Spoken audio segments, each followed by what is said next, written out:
up. It's number 6 Tennessee against number 10 Alabama. An important showdown of unbeaten Southeastern Conference powerhouses. It's been 2 weeks to forget for Tennessee coach Johnny Majors, suspending Reggie Cobb and now pinning his hopes on freshman running back Chuck Webb. The winner of today's matchup can claim the early edge on a Sugar Bowl berth. And later this afternoon. A year ago at this time, Tennessee was winless, but Johnny Majors has turned the balls around. Today, they're undefeated behind the SEC's #1 rushing offense that covers the end zone like a web, and a timely passing game that has gotten them out of the woods. And on defense, they're hardy, allowing only 4 touchdowns this season, none on the ground. It's no wonder the folks of the Volunteer State think this season is sterling. Football war. Tennessee and Alabama. This great rivalry began back in 1901. That first game wound up a 6-6 tie with fans from the two schools fighting on the field. Well, the fans are a whole lot friendlier today, but not so these two teams. They are ready to wage war here in Birmingham, Alabama.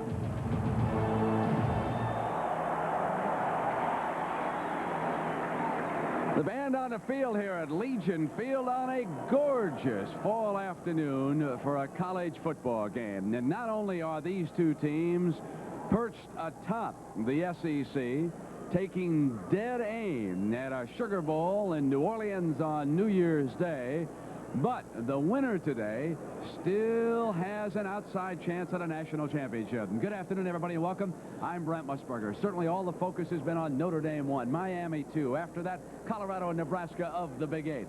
But should they slip along the way, then the winner here this afternoon remains unbeaten, and they have a chance at a national championship.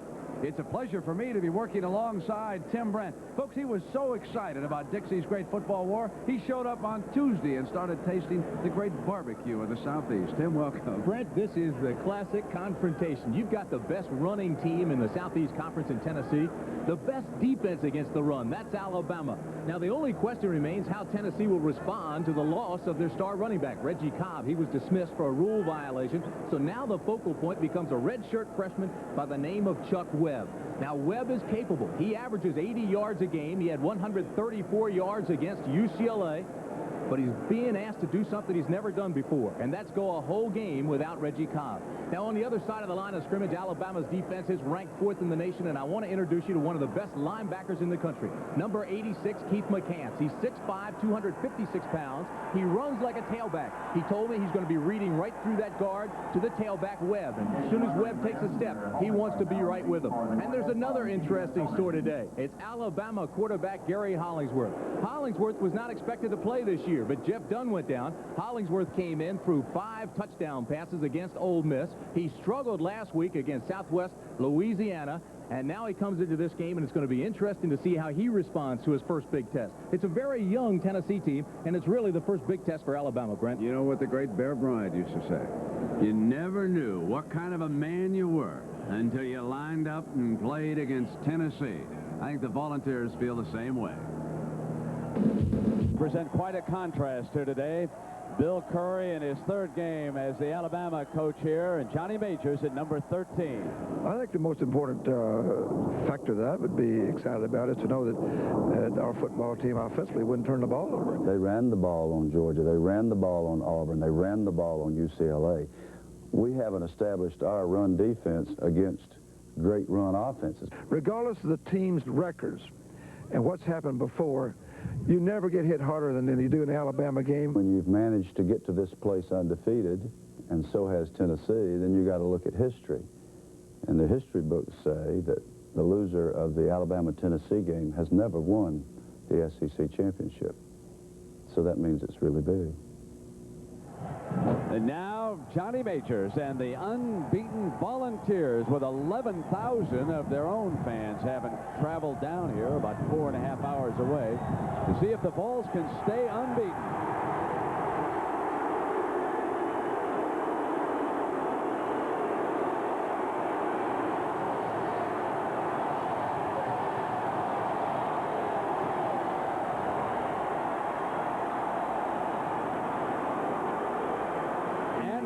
Coach Bill Curry of the Crimson Tide, he celebrates his 47th birthday.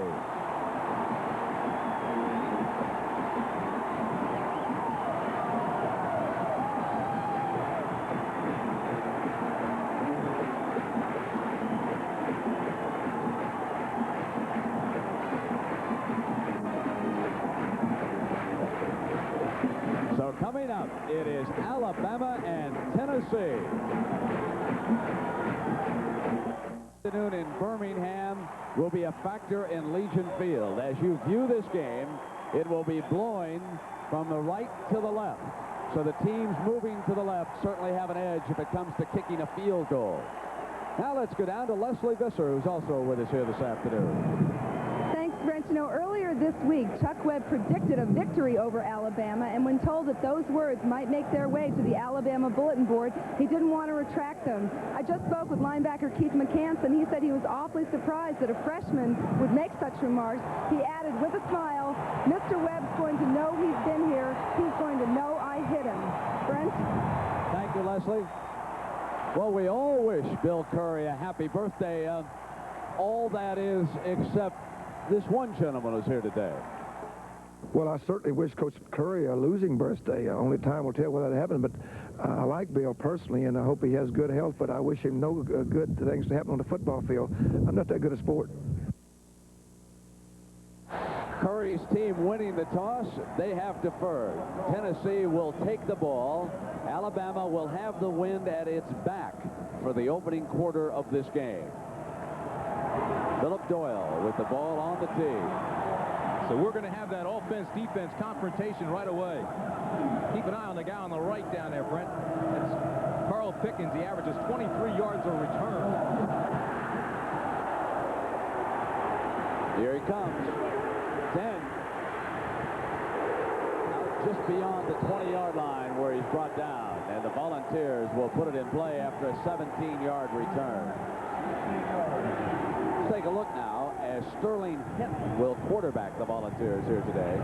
His running backs, Chuck Webb is the main focus. Roland Coles, the big fullback in front of him. And the wide men, Terrence Cleveland starting today, along with the reliable Thomas Woods. Hinton sets his backs in the eye and brings Woods in motion. Webb on first down and a tremendous hole in the middle of that defense. And I'm going to tell you something. Watch McCants. Webb just takes on the tackler and runs right over him. He's a redshirt freshman. He's going to his left, the strength of the formation, and watch him get in the hole and take on every tackler.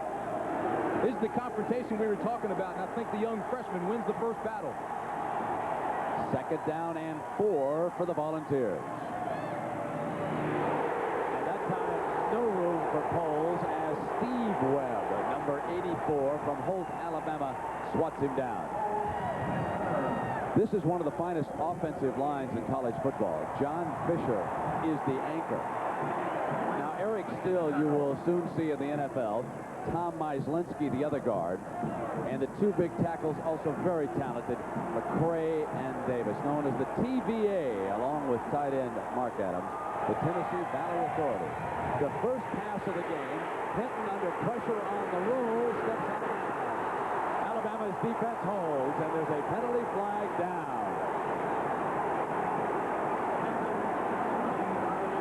You're looking at number 86, McCants, but it was really 84, Steve Webb, that made that play. He strung it out the length of the field like he was supposed to, kept his outside free, and made Sterling Hinton go all the way to the sideline. Our referee is the veteran Jimmy Harper. Seems like we've seen him at every big game in the South.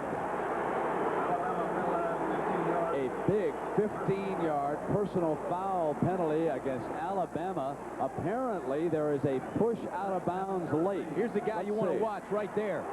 Let's see where the penalty is, but watch Webb, 84. Take on the blocker, keep his outside free, the left side, and string that play to the sideline. I don't see a penalty in there. Keep it running. There it is right there. All right, 1st and 10 as the result of that penalty. Here is Webb on first down, causing the secondary to come up and make the hit. Number 46, Rodney Helton, bringing him down after a 3-yard burst. Hey, Rodney Helton was Here is blocking the back for Reggie defense, Cobb. Tim, with Willie Wyatt, the very talented nose tackle. George throwing wide to the left. Bama stringing it out. Just dives toward that first down marker. Wilk at left end. He's only 5'10", 197 pounds. Redshirt freshman out of Toledo, Ohio. One of those rare high school phenoms who lives up to the rave, Brett.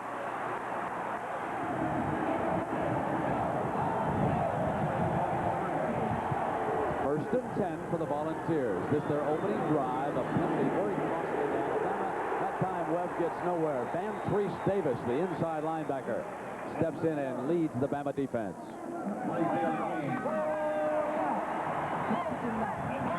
They play a multiple defense.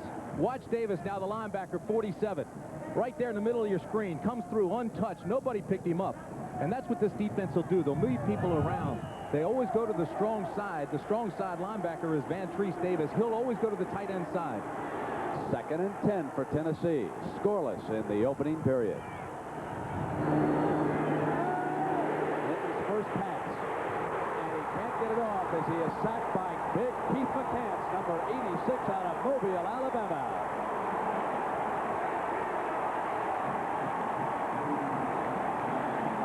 Brent, they said they wanted to move McCants around today. They wanted to give him some motion. They wanted to get him outside where he could penetrate. It caught Tennessee by surprise. He comes from the outside. They never get a hand on him. You saw Ansler, the fullback, never even got a block on him. That just about evens him up. He was guilty of that penalty out of bounds. And now it is 3rd and 19 for Tennessee. Straight back. Steps up into the pocket. Incomplete. A beautiful move there at the last moment by Ephraim Thomas, number 5.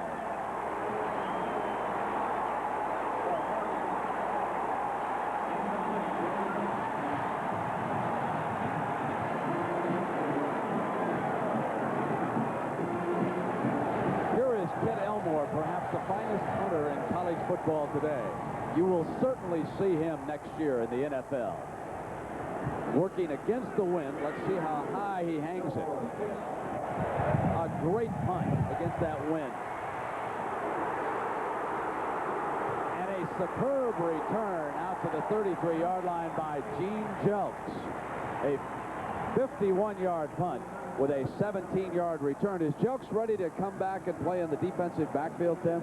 They say Jelks is 95% of what he was when we last saw him in that defensive backfield. When we saw him earlier than that in the offensive backfield. He's not 100%, but he's dangerous as a return man. I don't think we'll see him in the secondary.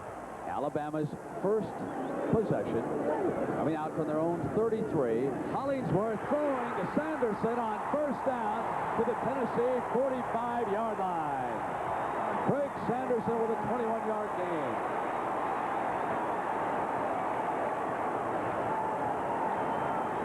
Alabama showed you play action to the right side. Watch the fake.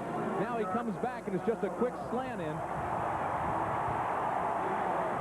That play is well designed. It's high percentage. It's what they had to do to get Hollingsworth mentally into the game. Hill is the tailback. And this will be his. No, they fake to him, and on the roll, complete to the far side and out of bounds. Marco Battle, the receiver, and Mark Fletcher gets him out of bounds for the Volunteers. So Bill Curry ambushes the Tennessee defense here early. Gary Hollingsworth, who started as a sub, bringing him up to the line of scrimmage. Kevin Turner is fullback, and Murray Hill. They're the wide men, and each has caught a pass here this afternoon. They run the fullback, trying to get the first down. They had a 2nd and 2, and Kevin Turner is brought down by Marion Hobby, an outstanding defensive end. This is the offensive line in front of Hollins. 3rd and 1, and again, that Tennessee defense was ready. Suran Stacy, the ball carrier, he is the backup tailback. but not much daylight there on 3rd and short. The line could not open the hole here. That's exactly right. Watch right here along that line of scrimmage. There's no offensive thrust. If anything, it was the Tennessee defense that established a new line of scrimmage a yard deep in that Alabama backfield. You've got to fire off that line and establish those blocks quickly. They'll go on 4th and short for Bill Curry.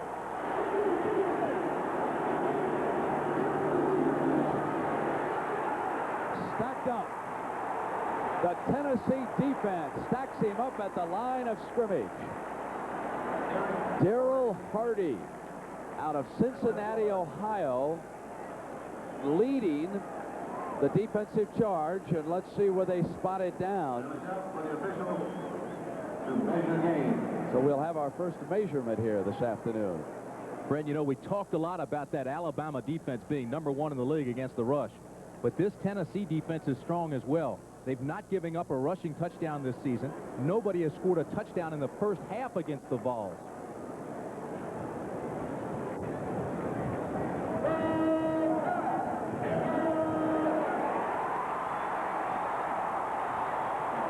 So it'll be a first down for Bama. They keep it going.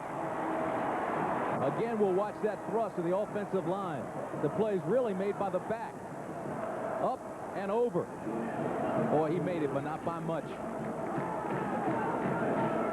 You know, in that offense, Brent, they teach their running backs, the Alabama backs, to follow a specific blocker. Don't run to daylight. Follow a big blocker. Stay right on his hip. Wherever he goes, you go. If the hole gets jammed up, go over top of him. And that's what they did. The ball is at the Tennessee 36-yard line on 1st and 10. This is Bama's first possession. Scoreless in Birmingham. Murray Hill has it faked to him, and the throw by Hollingsworth incomplete inside the 20-yard line, intended for Sanderson again. That's a great defensive play by Julian, the free safety, because Hollingsworth put that ball right where he had to, low, near the ground, and right to the receiver. Julian just came over and knocked it down at the last second. Tim Hollingsworth fakes extremely well to his backs and freezes the linebackers for just a second. He has been superb at handling the ball here so far. Now he faces a 2nd and 10 for Bama. And they will toss to Hill. Touchback on the left side and hit hard by Daryl Hardy. At left end. A gain of 4 yards. Hardy's another one of those linebackers. We kept talking about McCants. Hardy's 6'3", 215. This is Hardy. Watch, he gets the quick read, skates down the line, stays right with the ball carry. Now come up in that hole, tuck the tail, sky the eyes, and just put him on his back. And down now as the result of that hit is starting tailback Murray Hill. Suran Stacy will replace him. And while the injured player is being tended to, we'll take this timeout in Birmingham.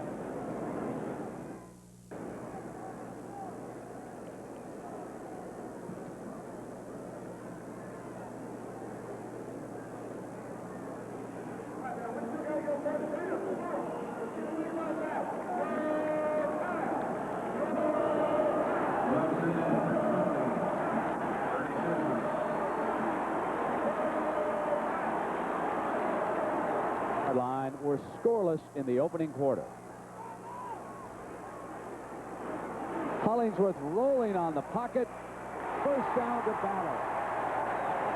Out of bounds at the Tennessee 22.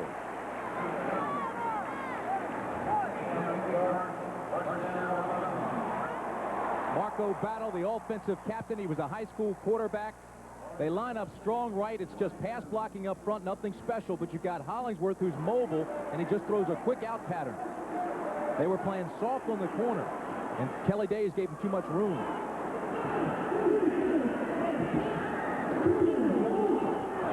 Stacy puts his way neatly close to the 15-yard line before Bradley.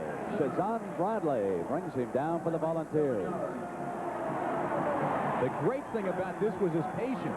You see the line fire out. Now watch Suran Stacy. See the stutter step there to read where the backs are going, where the linemen are going, how the hole opens up, and then he kicks it back outside.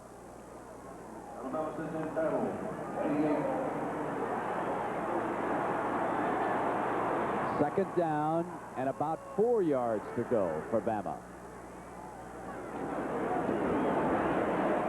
And he doesn't get much of it this time. He got all he could out of that hole inside the 15-yard line, and it will be a third down. You know what you saw there again, Brent? It's that very defined, get a blocker and follow his hip offensive attack of Alabama. Watch him now. It doesn't matter where the hole is, as long as he's coming through there. Watch him now. He sees the back in front of him, the lineman in front of him. He gets right on his hip and rides him in. Ball is at the Tennessee 14. They have to get a good yard out of this, and on the roll and a first down as Lamond Russell, the tight end, dives for it and keeps the Bama drive going. They make such great use of the tight end in Bill Curry's offense.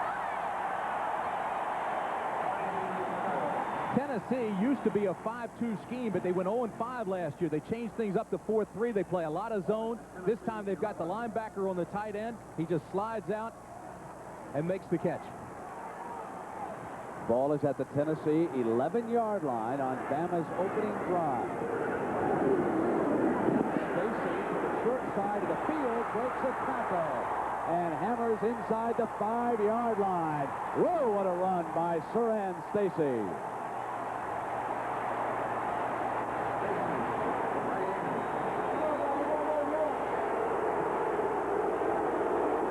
Nobody has scored on this defense this year.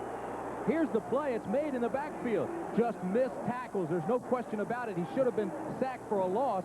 Instead, he breaks that tackle of Hobby and gets on downfield for the big gain. Hobby had him, Brent. Big Martin Houston checks in at fullback on this second down. Hollingsworth, great fake, touchdown, Alabama.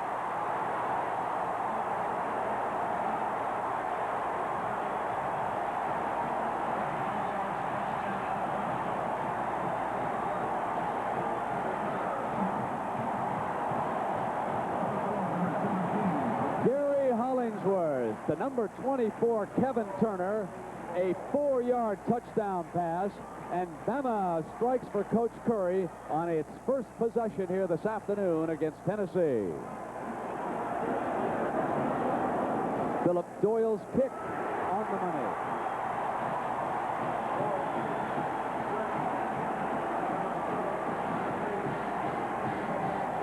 First half touchdown against this defense all year. It's made in the backfield. If you were watching a receiver, you're watching the wrong guy. It's his quarterback. He made it all happen with the play action. Then he hit his leading receiver right there, Kevin Turner, the fullback. His third touchdown, 26th catch of the year.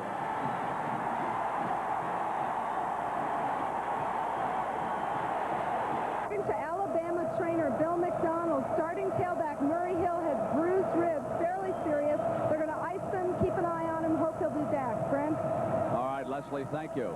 Alabama has scored first here against Tennessee. Doyle kicks off for the Tide. And Carl Pickens, with that great speed, can't find any daylight. Swarmed all over, back by the 15-yard line. What an impressive opening drive that was for Alabama. They moved 67 yards in 13 plays. Now it is Tennessee's turn to see if they can come right back. Chuck Webb, again the feature back.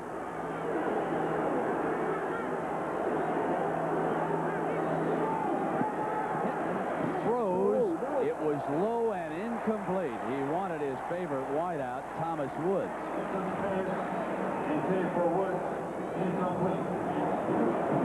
A lot of people look at this offense and they say it's one-dimensional. Tennessee's only been running the ball. This time they come out with two receivers to the bottom of the screen. The isolated receiver at the top is Woods all by himself, and they just try to throw a hitch to him.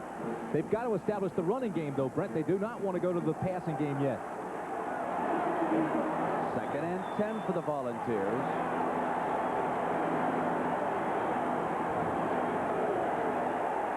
And now too much time is taken by the Volunteers. Tim, it's a somewhat rattled Tennessee team right now. No question about it. It's a very dead ball, team, and they do appear rattled. You know, when you think about it, this is the first hostile situation they've really come into. Of course, they played out in Pasadena, but that's not like coming in a closed stadium like this. And Coach Majors not happy as he rips off that headset.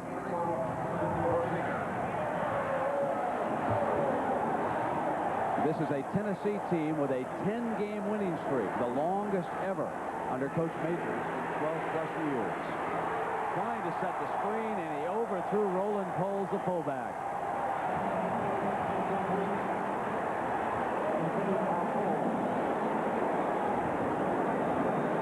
Now Hinton is 0 for 3.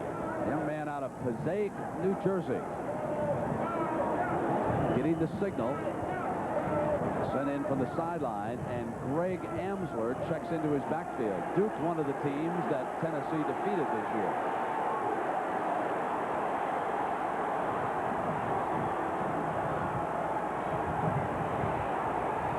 They run the draw play, and Alabama, led by noseman Willie Wyatt, brings him down. Big Willie is some load for the center. I want to tell you something. Alabama is actually challenging Tennessee to throw. The Volunteers showed 3 receivers to one side that time, and Alabama still just loaded up and waited for the draw. They're saying, go ahead and throw it. See if you can complete it. Kent Elmore in for his second punt. And working against the wind has really proven difficult for Tennessee here in the opening quarter. Jelks inside the 50. He has great speed, and he's down to the 40-yard line. 9-yard return, but Alabama with great field possession for its second possession. Plenty of time remaining in the opening quarter, so they have 6 minutes with that wind at their back. Hollingsworth, a senior, started the season as a backup. Then he threw 5 TDs against Ole Miss. Sort of like this. Went down. They called for him. He couldn't even find his helmet. He went in and got the save and scored the winning touchdown. Tim, the ball is at the Tennessee 39 with Bama leading by a touchdown. Hollingsworth didn't fool him that time. Big Daryl Hardy said, I'm coming right in on the quarterback. The play fake will not freeze me. Hardy was coming from the get-go. He didn't have to worry about a fake. Watch this. He's coming right now, and he moves to the outside to get that jump. Nobody picks him up. Matter of fact, Hollingsworth didn't see him until the last second. Peripherally, he saw him and went down. Safe play. 2nd and 17. Because of that 7-yard loss, and Hollingsworth shows the shotgun formation for the first time for Alabama. They frequently use this. And then the inside handoff to Stacy. Busts a tackle before he is finally forced out of bounds by Marion Hobby on the near side. Watch the way that Tennessee fills on this. He wants to go to the inside. Instead, he has to bounce to the outside because of the contained man out on the outside. That's Henson, number 28, made force that play. He gets a good block out here, but that play's already ended. Alabama gets 5 of the 7-yard loss back. So we're facing a 3rd and 12. Out of the shotgun, the fake of the inside handoff. Hollingsworth to Russell, the tight end, and he is out of bounds at the 30, just short of a first down. Daryl Hardy got all the way to the near side to get him out of bounds. Russell, 6'1", 213 pounds. He's just going to drag across the middle, try to get lost underneath the zone. The zone just goes back to get into their hook areas, and he comes way underneath the linebackers. Nothing fancy about it. It's high percentage. But, Brent, that's what they want to do with Hollingsworth. They want to keep things high percentage so he can just use that strong arm. He's a pitcher on the baseball team, middle relief guy. Pitched a one-hitter against Alcorn State. No question about the strength in that arm. Another 4th down for Bama. 1 yard to go. Stacy and Tennessee stuffs him. Volunteers ball is Shazam Bradley. They should call him Shazam on a play like that. 6'1", 246 pounds. Started as a freshman. In his short career, he's played nose guard, outside linebacker, defensive end, middle linebacker. Look at number 40 there. He just fills in the hole and gets going, dives, and makes the tackle. That should lift the Volunteers' spirits. A 1st and 10 with Andy Kelly now in at quarterback. So a change for Tennessee.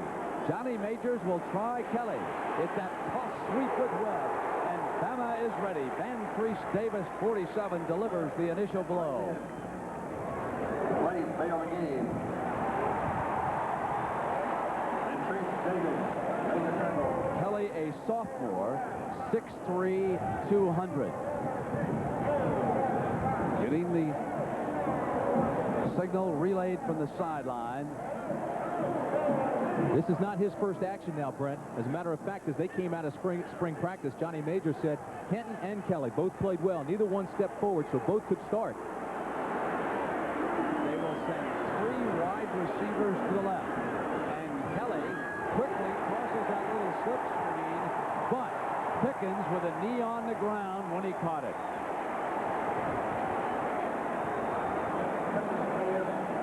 That's a freshman error, a critical error.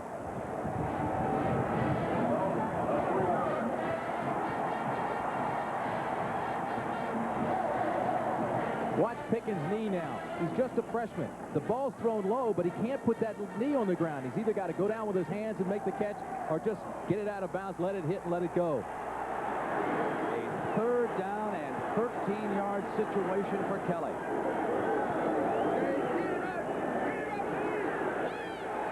Penalty flag goes down on the retreat by Kelly, who throws incomplete at the near side.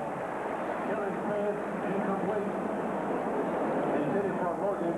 Flag on the play.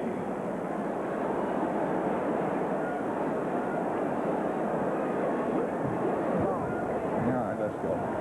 Dead ball.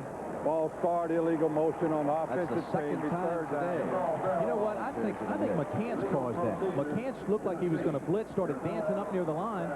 Kelly was looking at him, and I think somebody jumped. Watch number 86, McCants, and see if he doesn't cause this. Here he is right here. Now watch him. He's coming. He's showing blitz. He dances up by the line, and they jump. He's making them antsy out there. They're a little bit concerned about that big guy.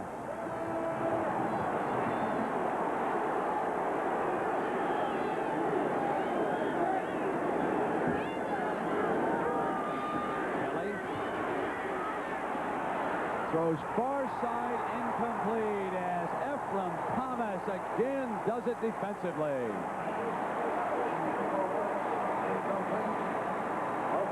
What a great play by Thomas. Watch him up on the corner.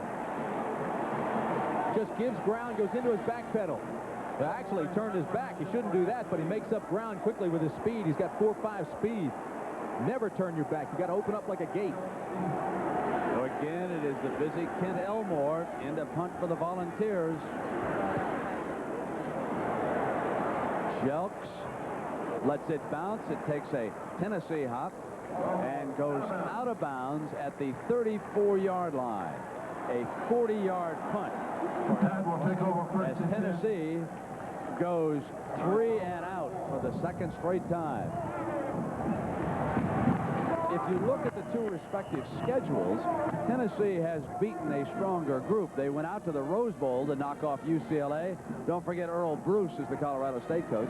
There's Alabama, a big win over Mississippi because of the way they accomplished it. 5 touchdown passes for Hollingsworth, who has thrown one here today. Off the delay, he runs Turner, the fullback, straight ahead on first down. 2-yard gain, making it 2nd and 8. That is the time remaining in the opening quarter. With Tim Brandt, I'm Brent Musburger. Battle of Dixie, the 3rd Saturday in October. Alabama 7, Tennessee nothing.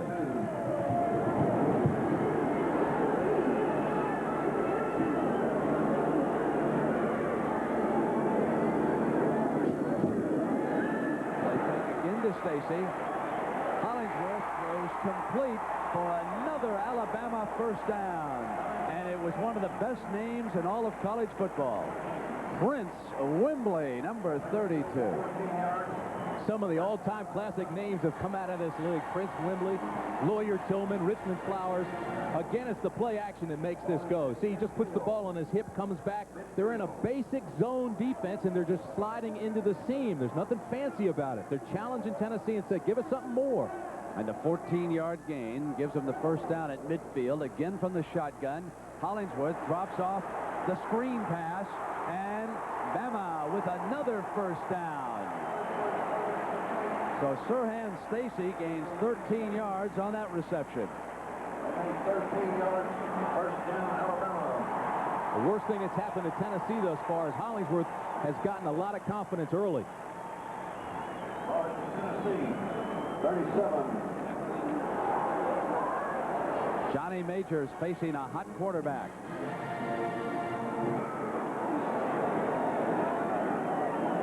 Again on first down using the play fake.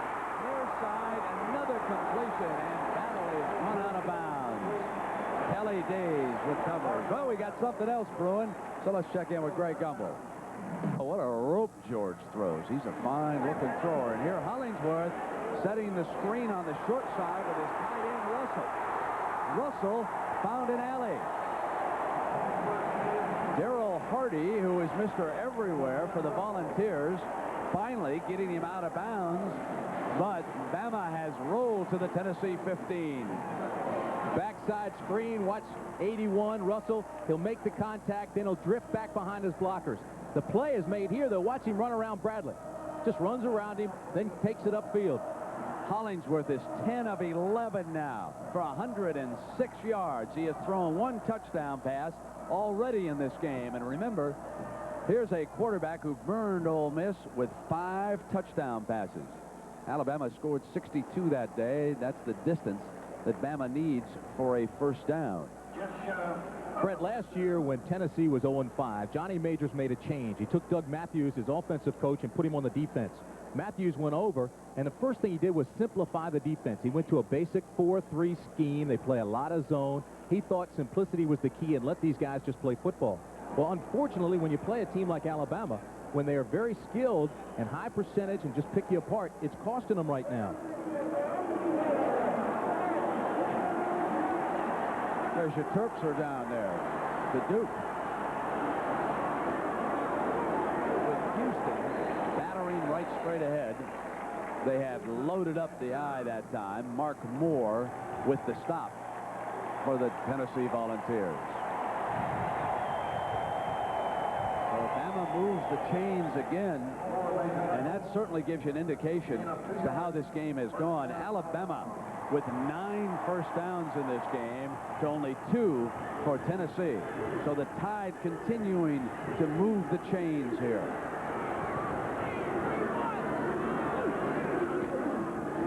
Using Turner, the fullback, and they are keeping this Volunteer defense off balance. James Wilson with the tie. Alabama so far today has featured the pass on first down. That time, no fake. They give to the short man, the fullback, and the quick burst was there. This is spectacular play calling by Alabama so far. You be the linebacker on this play, though. This is a big offensive line, 274 pounds. They wall off the right side, and Turner just cuts it back inside, away from the pursuit.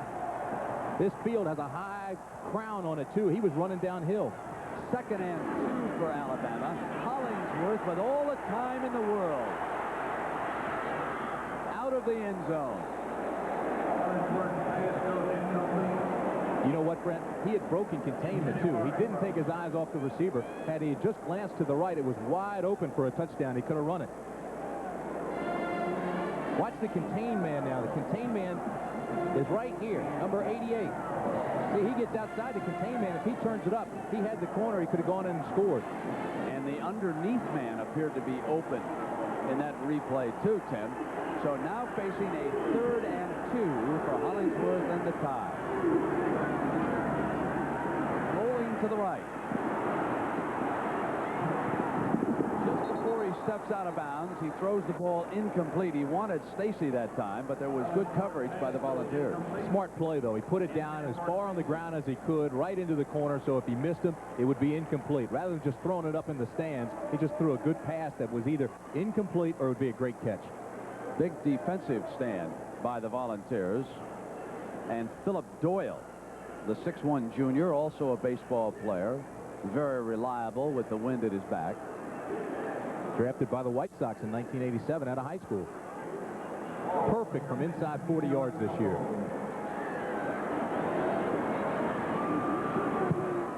So the 22-yard field goal causes the neon to flicker again on the scoreboard. Is Alabama opens up a 10-0 lead on Tennessee, and the Volunteers looking for a little offense here this afternoon.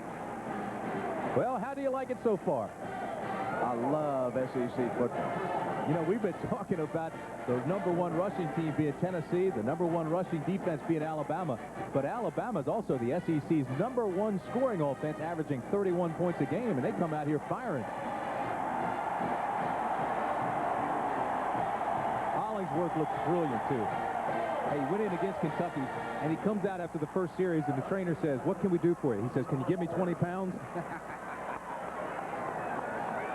Well, this is the start of our doubleheader here on CBS. Well, the Volunteers are going to try it again, and Terrence Cleveland will haul this one back. And Lorenzo Ward. My man Whammy. They call him Whammy. He's named after a TV commercial, a monster that comes up. His name Whammy. He's a walk-on. This guy just loves to play football, just throws his body around. He asked for a chance. He said, "Hey, coach, all I want to do is play." Well, he plays all right. This is all he plays, special teams. But watch him come down, just reckless abandon, throw his head in there. And wham, down goes. Oh, you got to like it. return man. Whammy's a cartoon monster. Andy Kelly stays in as the quarterback with the final seconds ticking away here in the opening quarter, and they will run the fullback, and that is Amsler, who had checked into the game. Well, the story of this game has certainly been so far the Alabama defense and Gary Hollingsworth. Bama leading by 10 points at the end of the first quarter, and college football will return after this message and a word from your local station. The news out of the locker room is not good for Murray Hill. They've just taken him in an ambulance to a local hospital where they're going to x-ray him to make sure that his ribs aren't fractured. If they're not fractured and he feels okay, the trainers say there's an outside chance he'll return. Brent? Leslie, thank you, and Alabama certainly would miss him. One thing to note about Tennessee, they come in here unbeaten, having yielded only an average of 10.2 points a game, and already Bama has stung them for 10 points in the opening quarter. Kelly, far side complete, and Woods with his first reception of the game, and perhaps Kelly now can rally the Volunteers through the air. That's a 13-yard gain.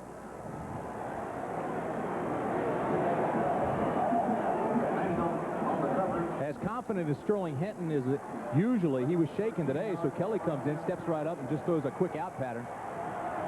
Nothing fancy to it, but he made the connection. Well, Tennessee with a chance to get past their 35 for the first time this day, and again, they go to Woods, who is working on the far side, and that is John Mangum defensively, who got him out of bounds over there. So this right now is the best field position that the Volunteers have enjoyed in this game. They have moved out to their own 45-yard line. Syracuse on the comeback after that big loss to Penn State last week.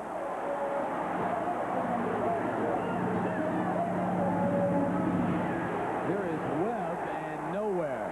The defense is really focused in on on Webb right now, and that was Steve Webb who made the hit. So it was Webb against Webb, no relation, and he brings him down. The play was actually made by Byron Holbrooks. He doesn't make the tackle, but he made the penetration, which got Webb off his stride. Watch this. Big number 79 comes in right there. Just blew his blocker away and came in cleanly. Antoine Davis barely got a hand on him. Kelly throwing far side, complete again to Thomas Woods with John Mangum over there.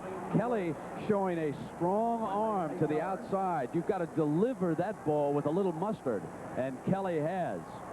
Brent, they call Woods Mr. Clutch. He had 58 catches last year. That was a school record. He only needs 23 more to break the all-time career mark set by Tim McGee. So now they've gone to him 3 times in a row, and it's made a big difference offensively. Very steady receiver. Doesn't possess that breakaway speed of a Willie Gault, the great track star out of Tennessee. Kelly now rolling to the left, playing with some confidence. He puts it away because his receivers were covered. And it will bring up a decision for Johnny Majors. This is going to be a 4th and 2. He's down by 10. and he'll go with his punter, Kent Elmore. He'll play it conservatively here near midfield, not wanting to give Bama good field position. Remember now, Tennessee with the wind at its back this quarter. Let's see if Elmore can bury the tide. Jelks signals fair catch. It's a bluff. And it goes into the end zone, so it'll come out on the 20. That's not what Elmore wanted to do in that situation. So when you come back, it'll be Bama ball, 1st and 10, and they lead it by 10. Nobody want to run down screen, man. If this was a big 3rd down for Tennessee, it's a roll this way by Kelly, but watch the pursuit by all these guys in here to stop the play. And then he's not in the screen yet, but on the right hand of your screen is number 42, Lee Osment. He strings it out. Now watch the right hand. Here comes Osment. Okay, he strings this thing out, and then here comes the pursuit. Van Treese Davis, here's the linebacker McCants we talked about. Big play. They don't get first. They don't even get close to the first where Johnny Majors could go for it. Now Kelly checking upstairs. At no point could Kelly turn it upfield himself and get him even close to a 1st down. So Tennessee is forced to punt it away. And now Alabama has a 1st and 10 coming out from their own 20-yard line. A little bit of a delay with Stacy, who now inherits the workload as Murray Hill has gone to the X-rays, gone to the hospital for X-rays. Walker bringing him down.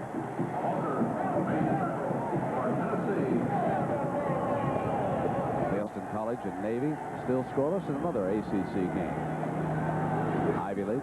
And here in the SEC, the 2 leaders with Alabama holding the upper hand, and the tight end Russell with that completion and run out of bounds by number 87, Darrell Hardy. What an active defensive player he has been again.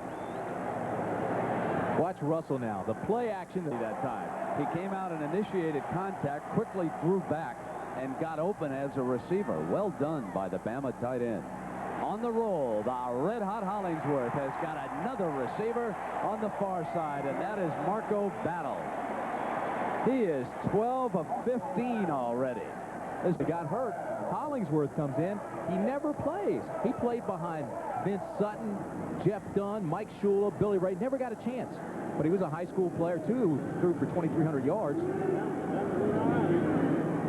Stacy to the short side, and nothing doing, and still he managed to get a gain out of it before Hobby could bring him down. There didn't seem to be any daylight over there. Hobby making a tackle.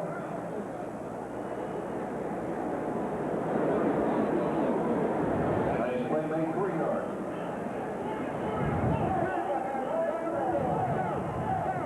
You know, it was Hollingsworth's performance that really accelerated the healing process on Dunn. They said he'd be out 6 to 8 weeks. He could play today. 2nd down and 7. They run the draw with Stacy. Very calmly picking his way closer to that 1st down. Hardy and Ernest Fields bring him down defensively. 6 field goals. Stacy has carried the coaching staff right now. Straight ahead power football, and did he get it? Martin Houston, the big fullback, and he was thrust back by the volunteer defense, and you can see he did not as the punt team pours onto the field. Now, punting has been a problem for Alabama. Bill Curry very concerned right now about Bill Smith. His left hand with the glove was broken earlier this year. He's had a couple of punts blocked. He takes his time getting it off. Tennessee not coming after it. They're going to set a return, and it's Thomas Woods at the 24 to the 30. Just short of the 35-yard line. An 11-yard return for Woods. And so Tennessee trying to get up on that scoreboard. Mike Smith, make a tackle. They're on the 3rd Saturday of October at Legion Field in Birmingham. It's 10-0 Bama. Tim and I are dreaming of a halftime snack. Thanks, Brent. You know about this place. Alabama, of course, is rich in tradition. They have all those national titles, the Roar of the Crimson Tide. There's another tradition associated with the university. It's a restaurant. Hey, actually, it's a shack located 5 minutes from campus. Up the road is where they don't take credit cards, only cash, but you can get anything you want there, ribs and best white bread in town. I think you guys ought to have it catered at halftime. Brent? I think Webb is heading right for the front door on this run. Brought out of bounds here on the near side, and that was Steve Webb who gets him out of bounds again. That place is going so strong that they got an 800 number, a toll-free number that you can call for. Yeah, but I'll tell you, if Big John is in there cooking, if he wants to be the MVP, he'd be out right now sending us some ribs for halftime. Second down. Webb with only 17 yards on 7 carries, and remember, he spoke up this week, saying that Tennessee was going to move the ball against Alabama here this afternoon.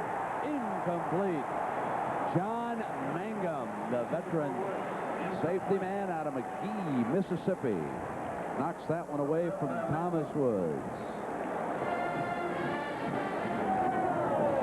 There are the ribs right there, huh? And old Big John said to send 40 pounds of ribs over to the Bear Bryant Hall for the players.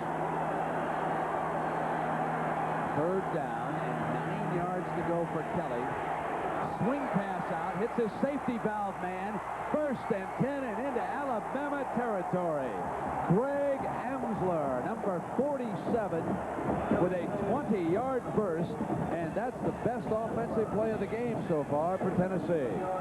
No question about it, and the reason it works so well is because he holds onto the ball to the very last second. He looks downfield, waits, now throws it out there. Nobody picks up the Iceman, the little slide back out of the backfield, and Emsler just takes it up to an open field.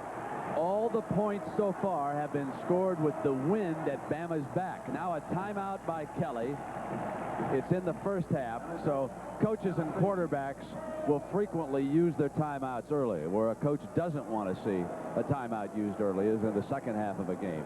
But here Kelly, who was uncertain when he came up to the line. We'll go over and talk with Johnny Majors and his coaching staff, and we'll take a break and come right back. 10-0, Alabama leading, but Tennessee on the move. They have marched to the Bama 45-yard line. Best drive easily of the day so far. You can see how they've been stalled earlier. They have changed quarterbacks. Hinton, the starter, is gone after opening up 0 of 3. And in his place, Kelly, 4 of 6 for 51 yards. He's hit Woods 3 times. Under pressure, drops the screen off beautifully. The alley is open, and Greg Emsler again takes it down that far sideline with Mangum getting him out of bounds. A 24-yard gain and a perfectly executed play, letting the rush come in early. Watch the way the linemen here get their initial hit and then bounce to the outside to form the convoy. Watch this, see? They just slide out there. He just dumps it over. Emsler takes it now. He's got all these guys, 1, 2, 3, 4 blockers in front of him. First and 10 for Tennessee. The ball inside the Bama 25-yard line. Stepping to the outside is Webb. And now Tennessee starting to roll. Lee Osment bringing him down. The adjustments at the line of scrimmage, and Webb took this one on outside. This offensive line averages 285 pounds. That's bigger than the San Francisco 49ers, but this time he just cuts outside because Alabama gets all tied up with the linemen. Everybody's inside. He bounces to the outside, the open field. So the 10-yard run by Webb, his longest of the game so far. Ball inside the Bama 15. They'll pitch to him and swing him wide. Close to the goal line. Boy, they found something now, Brent. They're hitting the corners, and they're hitting them hard.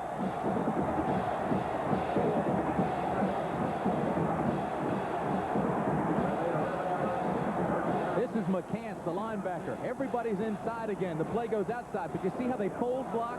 They just set that fold block up and cut the linebacker's pursuit, and they're going to the outside now. If they can cut that pursuit off from Alabama, they're going to have some big daylight coming, and they've had it this far in this series. First and goal, the ball at the Bama 2-yard line. Out of the power eye, Poles is stood up at the goal line. It'll be second and goal. Same play, though, in the same daylight. Johnny will get right through that hole. Boy, that's not easy to do either. You said stood him up. That's right. He's 251 pounds, but watch in here the pursuit. Oh, my. Looked like Chris Gardner got there first. He got some help from Mangum. Mangum's only 174. Took on a 250-pounder.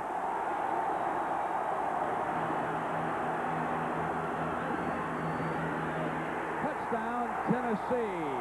Greg Emsler over the top.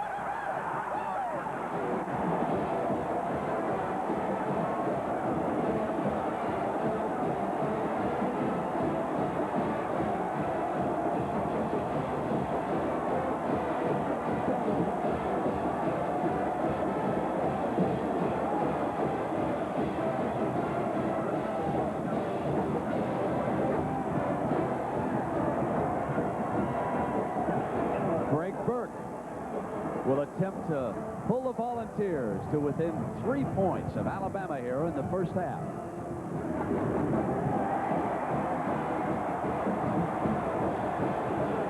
Bill Curry's defense will have to regroup because Johnny Major's offense has found a way. It's a 3-point game, and we're coming right back.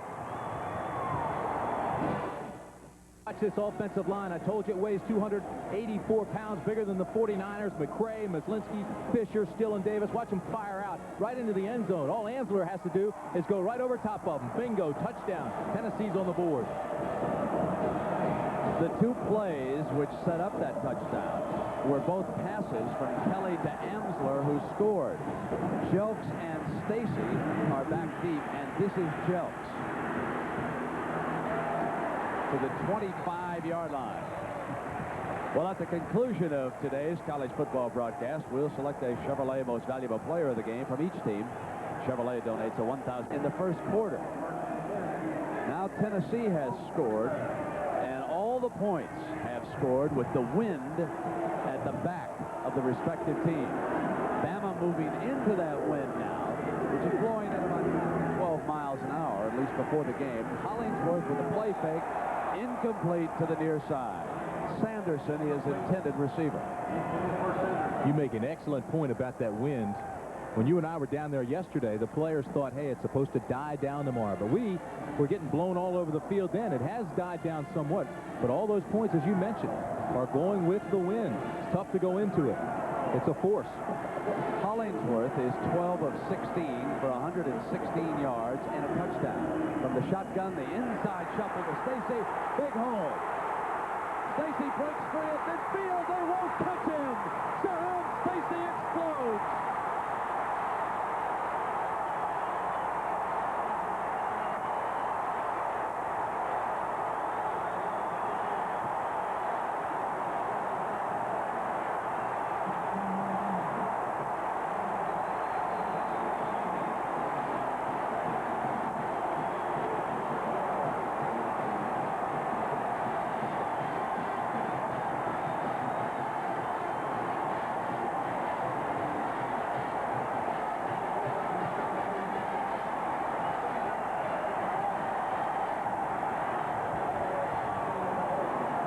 Doyle for the extra point. It is blocked. The block of an extra point, which could prove huge as this game continues to unfold. So a 75-yard touchdown by Stacy, and Curry is furious about the blocked extra point. He knows how important that is in a game like this. Officially, this is a pass play. Moment of low as Charles McCray, an offensive tackle, used on that kick team, gets it blocked. Woods runs up to the 12. And near the 30-yard line, let me check that. That was Terrence Cleveland with the 18-yard return, number 4, not number 5. But you were right about McCray with the block, and he also had a blocked field goal at Auburn. He's 6'8". He was a former nose guard. They moved him over to left tackle. 16-7. Alabama leading Tennessee. There's the man who blocked the extra point. Member of the TVA.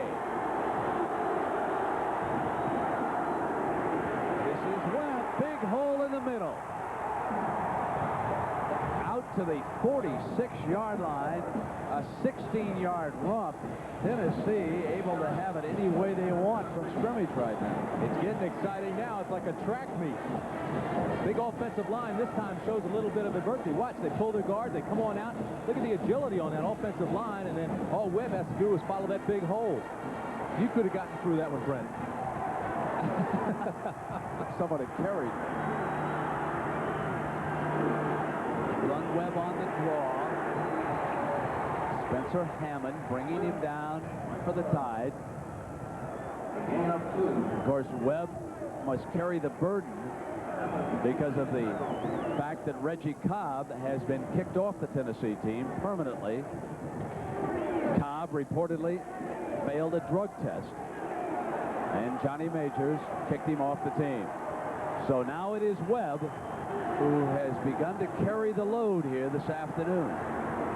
Kelly, incomplete and almost caught at the fullback. He has been the main man receiving for Kelly. Kelly hits the open man on the far side, Alvin Harper.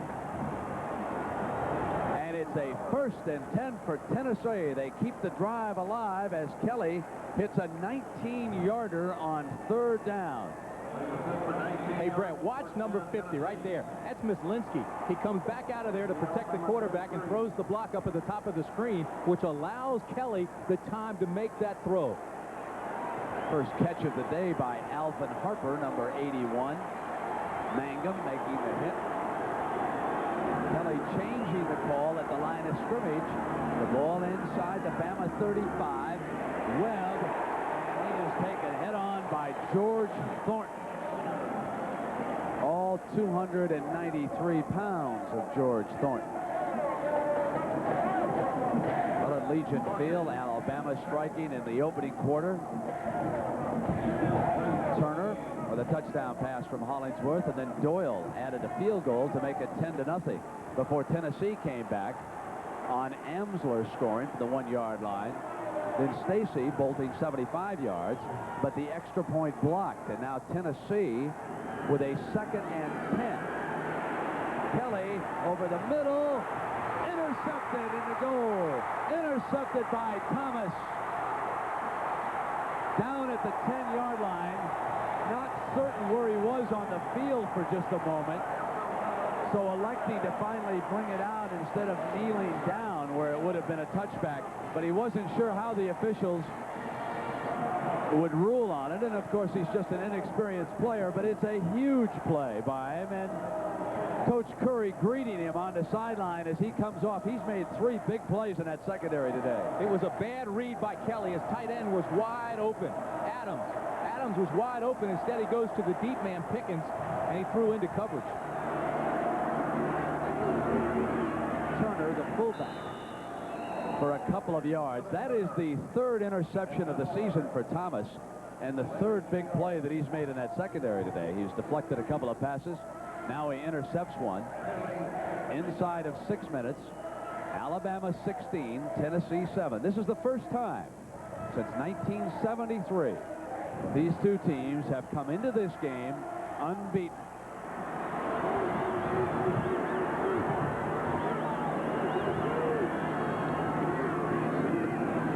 Stacy ran 75 yards the last time he touched the ball. Is stacked up by Rogers and Bradley this time. And the second half of our doubleheader will be at South Bend. USC and Notre Dame. Like last time, he moved his tight end from one side to the other to see what defense they were in.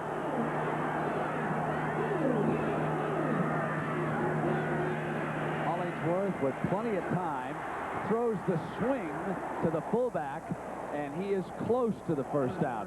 Hayworth making the hit on Turner, and this will depend entirely on where they spot the ball, and it is not close enough. Alabama will have to punt. Now this should give Tennessee good field position. Remember, Bill Smith has had a couple of punts blocked this year. He's standing inside his own 5-yard line. But again, the Volunteers elect to set a return with the wind at their back.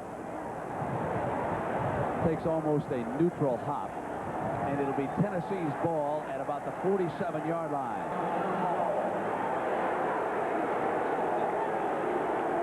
Well, if Bill Curry and Bama can escape this one, they still have a tough one. Williams, the fullback, behind Jeff. The Tennessee Volunteers have lost a linebacker because of what appears to be a left ankle injury, their best starting field position of the day. And that is the man who has really been the workhorse, Greg Amsler, since coming in off the bench. Keith McCants taking him off. But Tim, not only has Amsler run the ball for the touchdown, but he has been great as a wide receiver outside. And blocking as well. You know, they had to get a little shot in the arm. Webb came in and wasn't doing much. Here's a hurry-up offense. And a surprise play. They slip it outside, and Carl Pickens, they try to find him an alley, and actually Alabama reacted rather quickly to that. They get their first down on it with a 7-yard gain, but that one could have broken free. So Johnny said he had some new wrinkles today, and there's one of them.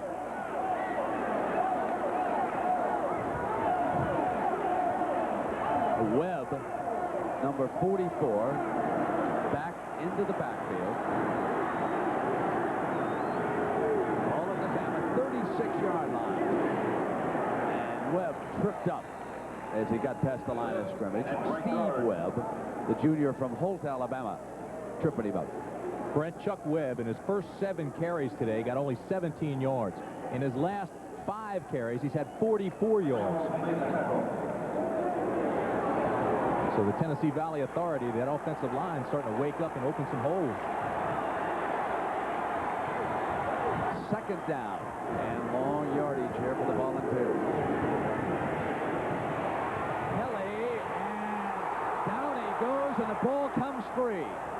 Tennessee appeared to fall on it, but it's going to be ruled an incomplete pass. Spencer Haywood coming from the blind. Haywood. Spencer Hammond coming from the blind side delivered the blow. Spencer Haywood, he would love that. He showed the agility of a Haywood, I'll tell you that. Hammond slam dunked him, though, I will say that. Watch the left side of your screen, 44. See him there? Watch the pursuit. Just blows the blocker away. Chases the quarterback all the way across the field and knocks it loose. I'm not so sure that that ball was coming forward. Thankfully, we won't delay to find out. Third down. Kelly down the middle. Touchdown, Tennessee.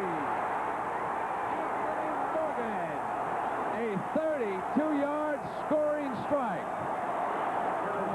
How about those Volunteers? Like number 32 yards, Tennessee.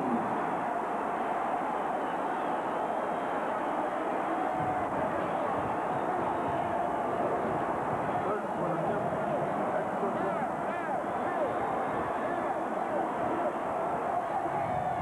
England will hold. Extra point by Burke. A little bit of a wobbler, but it splits the uprights. And now it is 16-14. And isn't Bill Curry wishing that his extra point a moment ago had been good too? He's now sitting on a 2 rather than a 3-point lead and trying to rally his troops on the far sideline. The Tennessee offensive line has been great on run blocking. They've been criticized for pass blocking. This time they hold everybody out. Kelly still puts the ball up for grabs, but I want you to watch Morgan. Great coverage out here by Manga. Morgan just blocks him out with his body. Gets his body between the defender and the ball, goes up and gets it at its highest point, and there's the touchdown. Oh, watch Andy Kelly, sophomore out of Dayton. He got leveled, but he knows it's a touchdown. That's right. We did it. We're bad. And Burke with the ball on the tee to kick it off for Tennessee. The Volunteers have roared back with 2 touchdowns in the second quarter. Wind blowing the ball off the tee.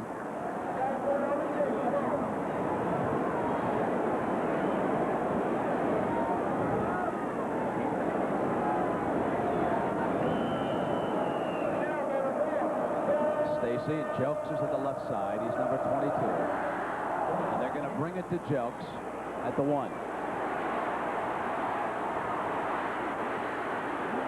now get back to the 20-yard line. Mark Fletcher leads the coverage downfield for Tennessee.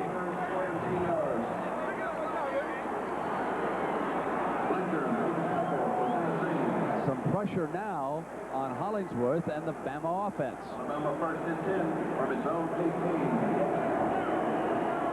So with their best field position of the day, Tennessee moves to a touchdown in 5 plays and uses only 1 minute on the clock. Inside of 3 minutes now in the first half. They fake the toss. Hollingsworth to Sanderson. A first down for Bama.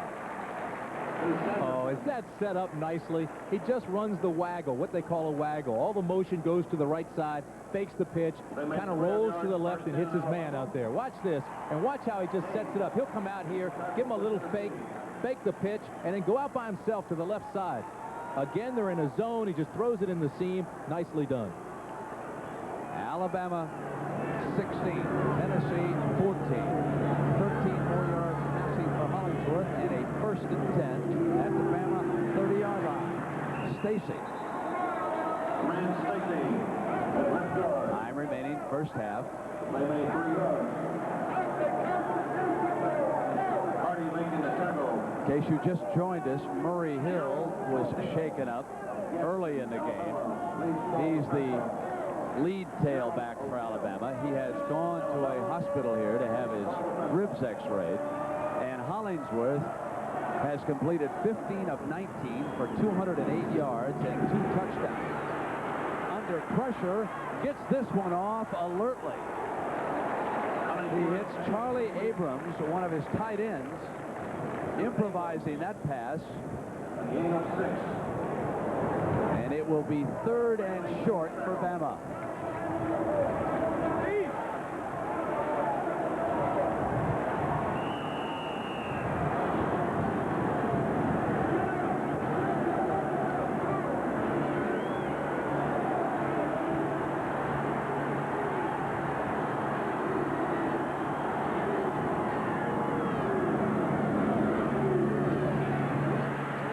For the first down.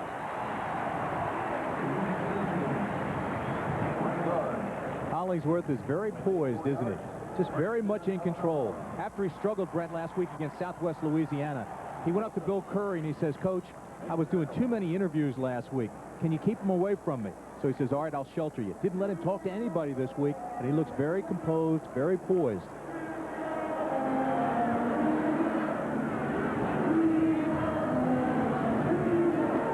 The pressure, swinging away from it again and throwing near side and hits Sanderson. Craig Sanderson with a defender, Preston Warren, who is a standout, hanging all over him. Sanderson holds on to the ball, a 12-yard gain, and another first down. Watch Hollingsworth spin away from Marion Hobby. Hobby comes through. See him up there, number 90? He just spins right around, keeps his vision, sees the man outside. Here comes Sanderson, working inside again, using that body inside the defender, Warren, and he makes the catch. And Alabama uses its first timeout of the afternoon. Hollingsworth over to the far side to huddle with Coach Curry's coaching staff. And a reminder that coming up at halftime, the Prudential College Football Report with Greg Gumbel.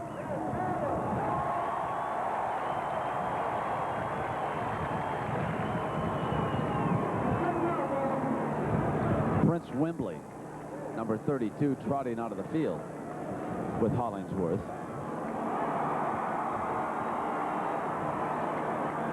A little over a minute remaining in the first half, and Bama leading the Volunteers by 2, 16-14. It's a 2 because Alabama misfired on an extra point, which was blocked. Now on a first and 10, Hollingsworth under pressure, drops it off again to a safety valve, and Stacy bringing it out of bounds here on the near side. Darrell Hardy pursuing the quarterback. This guy's an ice cube. Watch Hardy. Hardy's number 87. He comes in, he's all over Hollingsworth. Hollingsworth still has the presence of mind. Say, oh, I'm going the other way. Brings it up and hits his receiver. Well, Hardy with 10 tackles, a sack, and several pressures already in this game. Magnificent game defensively for Hardy so far. From the shotgun. Diving reception, but out of bounds, incomplete. Craig Sanderson saying that it should have been ruled complete here on the near sideline. What a fine control receiver Craig Sanderson is. This is awfully close to being inbound. Sanderson, you're right, has control, drags those feet behind him. Watch his left foot. In college, you only need 1 foot in. I think what they ruled is he didn't have possession. Now a 3rd down for Bama. Turner, the fullback, also an excellent receiver. Over the middle and complete to Stacy. First down at the Tennessee 17-yard line. 22 yards. Hollingsworth to Stacy. They have 2 timeouts left, and they will use one of them right now. They'll stop the clock at 46 seconds. Boy, he's methodical. He's efficient. Watch him step up into this pocket here. Here comes all the pressure. He comes right back up in the middle to the pocket and finds Saran in the middle. He knows where all his receivers are at all times, has great vision, great poise. He knew the pressure was coming from the outside. He stepped to the inside, the middle, and saw Saran. Majors wants the defensive team to come over.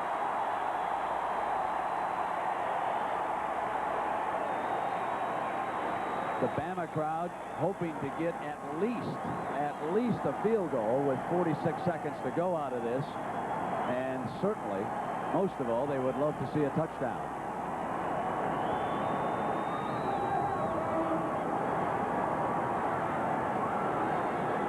They've worked this clock extremely well. 46 seconds left. They know they're within field goal range now. Watch Hollingsworth go to the end zone.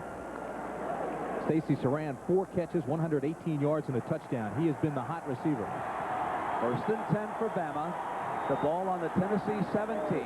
46 seconds and a timeout remaining. Pump fake. Wanted Sanderson and threw it out of the end zone. He was beautifully covered that time by Preston Warren, the junior from Knoxville.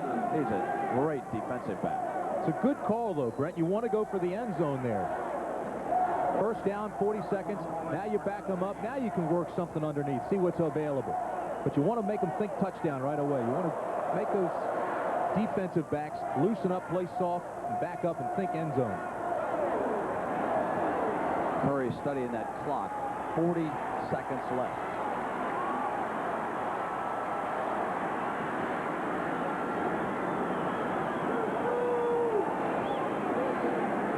Hollingsworth throws this one out of bounds and stops it again at the 36-second mark. What he likes to see is a quarterback not make a mistake in that situation. Get the ball out of bounds and stop the clock if your man is covered. Well, and that's been a concern, too. They're +3 in the turnover ratio, but Hollingsworth has 6 interceptions and 6 touchdowns, so he has been throwing it to the defensive guy occasionally. The Alabama staff has to figure that Doyle can kick a field goal from near this point. They have been trying to get the touchdown so far. This time, they pick up some yardage over the middle with Turner blasting inside the 10.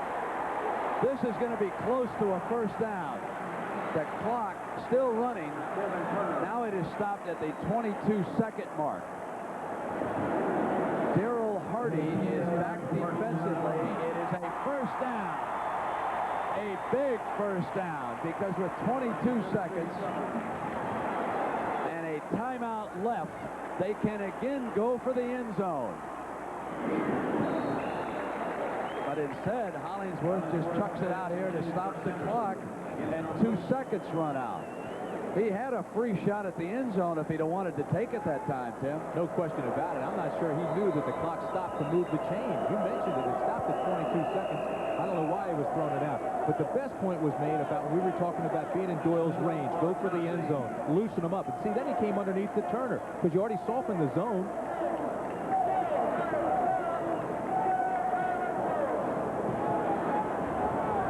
Well, the importance of this game, you can tell simply by looking at the SEC standings. The Sugar Bowl prize awaits the winner of the conference. No Alabama or Tennessee team has won the SEC after losing this game. It's 16-14. Alabama ahead by 2 points. Alabama still with a timeout remaining. You know, one of the things the college players watch the NFL, and to get the clock stopped, frequently you've got to quickly chuck it out of bounds in that situation. In a college game, when there's a first down, the clock stops automatically. Exactly. It doesn't start until the chains are set again. So he had time to audibilize or get a signal from Curry, whatever he wanted to do. He did not have to throw it away. They'll use the shotgun on this second and goal. Hollingsworth with plenty of time. No pressure and incomplete. Wanted his tight end, Russell.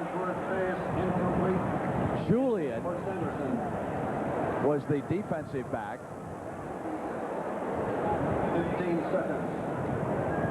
Russell had a shot at this, too, because of all the time. This was a coverage play. All right, everybody's covered. Now, finally, there's his tight end comes open and should have made that catch. Right through his hands. Now Sanderson, who has held on to everything he's touched, comes down to the near side. 15 seconds. Inside to Stacy. This time short of a touchdown. As Mark Moore makes a touchdown-saving tackle. And Alabama forced to use its final timeout. The ball is at the 2. All right, Tim, you be the coach. You've got 8 seconds left. I'd go for the field goal. If you go for it and they stop you there, that's a big advantage for Tennessee going into that locker room. Remember, they blocked his last one right in the middle. He did not get it up. And McCray was able to get through. They set the swinging gate. It'll be a 19-yard attempt. The pressure the last time came right down the middle. Jeff Wall is the holder. This one right through. And Alabama leading 19-14. We'll come back for the final 5 seconds in just a moment. Alabama 19.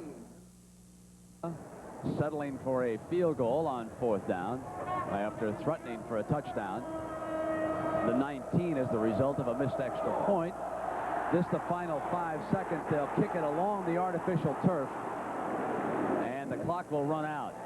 So Alabama will take a 19-14 lead into the locker room here at Birmingham. Now let's go back to our New York studios for Greg Gumbel.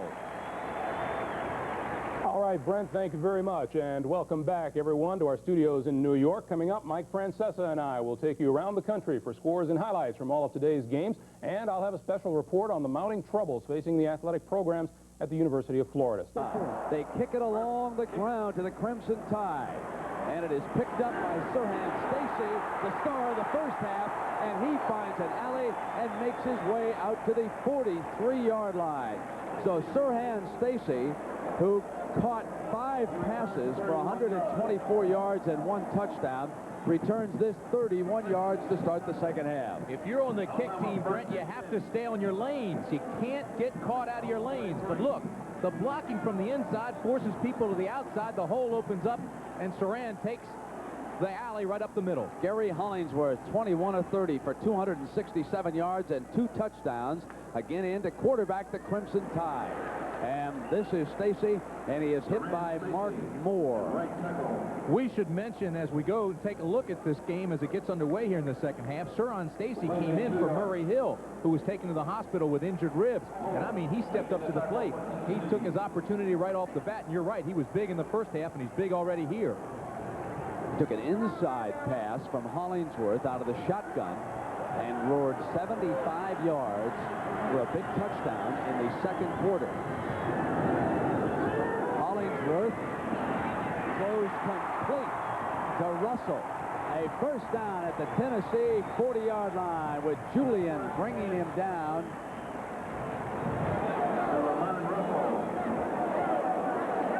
Marion Hobby had a lot of pressure on the quarterback. Here's Lamont Russell, 81. Again, it's a zone. He drifts into the seam between the linebackers and the secondary, and Hollingsworth puts it right between the 8 and the 1.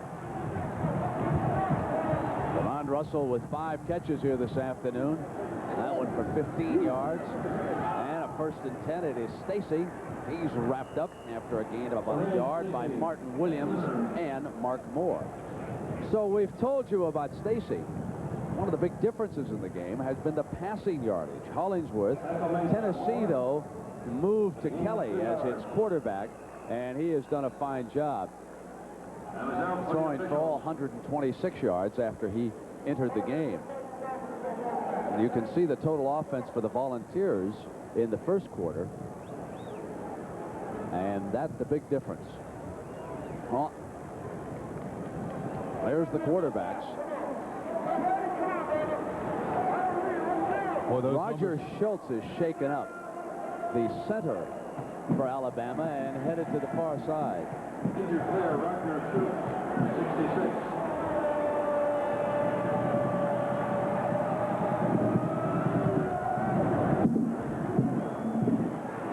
Fake by Hollingsworth,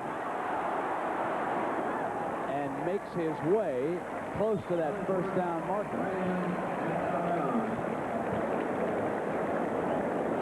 Again, he got outside containment, Brent. He reads extremely well. He's mobile. He's got that escapability, but he read the inside containment, and he went outside and picked up good yardage again.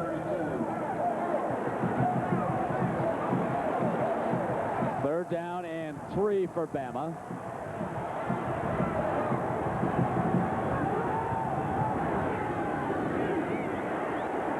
Stacy for the first down. The chains move for Alabama inside the Tennessee 30-yard line. Following the right side between Schultz, he's 269 pounds. Patterson's 271. Chapman, 300 pounds. Big offensive line. Watch him here. Everything's shut down. They block to the left. The run is to the right. Then the linebackers have to fill. On first down, Hollingsworth knocked away. A beautiful move by Preston Warren, who comes up with a big play defensively. Number 21, one of the finest DBs in the SEC. You're right about that. Last year he had a team-high 5 interceptions. He's among those selected this year as candidates for the Jim Thorpe Award, National Defensive Back Award. Guys that have gotten it in the past, guys like Benny Blades. Second and 10 for Bama.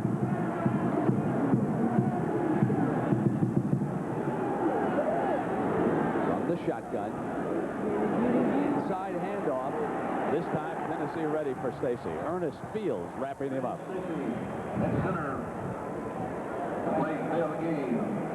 Arkansas, one of the unbeatens. Illinois had that lead throughout most of the first half. And West Virginia exploded. TCU leading the Air Force. And Florida ahead of New Mexico by a pair. Baylor with a 5-0 shutout at Texas A&M so far. The Aggies trying to get it back together after the whipping at Houston. Hollingsworth off the fake, buys time, and he drills Stacy. First and 10 to the Volunteer 10-yard line. An 18-yard gain. What a receiver Stacy is. This is the JC standout who scored 4 times in the Bama opener against Memphis State. He leads the SEC with 8 touchdowns. See the fake? Now watch. Again, he drifts under the zone. Here he is at the bottom of your screen. Now he'll just start picking and rolling. Look at him. Hide and seek. Dance outside. Made a great move on Hardy, didn't he? First down. Hollingsworth throws to the end zone. And incomplete, it's ruled. In the back of the end zone. Abrams, the intended receiver, back there by the end line.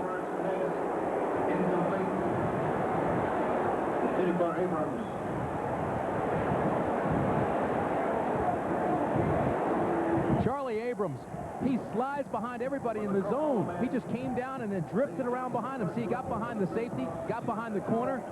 Ball a little bit higher. It's a touchdown. I think they lost him in there. They just didn't see him. He snuck down the sideline and came to the back line of the end zone.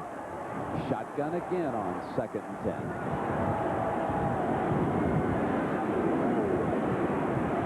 Open for the touchdown. Lamond Russell was wide open, and Hollingsworth drilled him.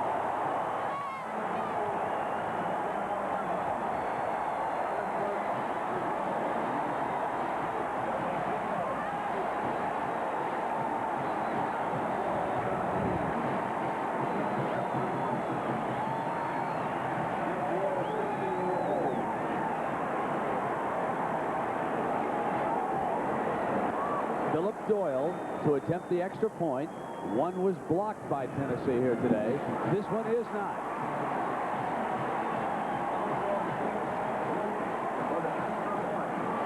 A 26-14 lead by Bama.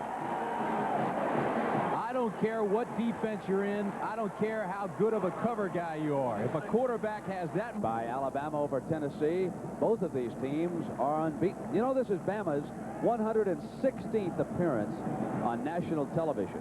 The first time was 38 years ago against Tennessee. The two announcers that day, two greats. Lindsey Nelson, a Tennessee graduate, and Mel Allen, a graduate of Alabama. And certainly we know that Lindsey is back home in Knoxville watching this game. And Lindsey, we pass along all our best wishes. I remember the days when I was Lindsey's spotter in the NFL, and what a gracious Southern gentleman he is, one of the greatest broadcasters of all time. Doyle bangs this one.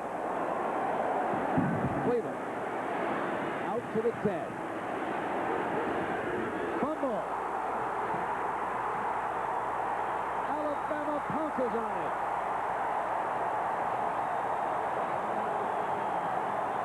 Mike Smith recovers for the Crimson Tide.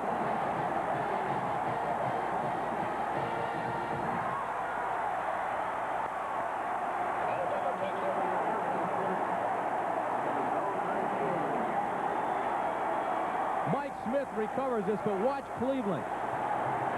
They've put the ball on the ground and lost 5 fumbles this year, but it's extra effort, tries to cut back here. The hand just swipes it out, and Smith recovers it. And Alabama with a first down at the Tennessee 19-yard line. Stacy cuts back to the right. A brilliant run.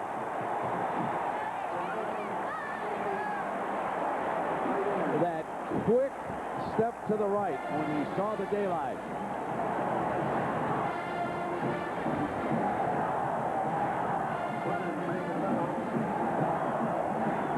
His total offense today is becoming overwhelming for Alabama. With Murray Hill out with a rib injury early, he has carried the load not only from scrimmage, but also as a pass receiver. And he has forced Tennessee defenders to miss tackles all game long. That's his rushing yardage. As a receiver, he's been even more dangerous here today. Well, that's what he's accomplished, and the touchdown was a 75-yarder. That was that inside shovel pass out of the shotgun, which is ruled a pass, and a completed pass for a touchdown in that instance.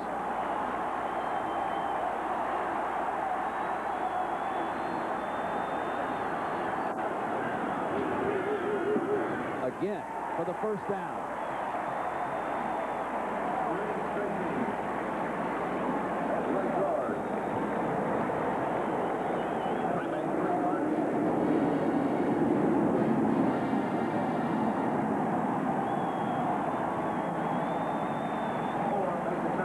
the lead, and another opportunity with a first and goal. Ball at the 7, and Stacy getting just inside the 5-yard line where his forward progress was stopped.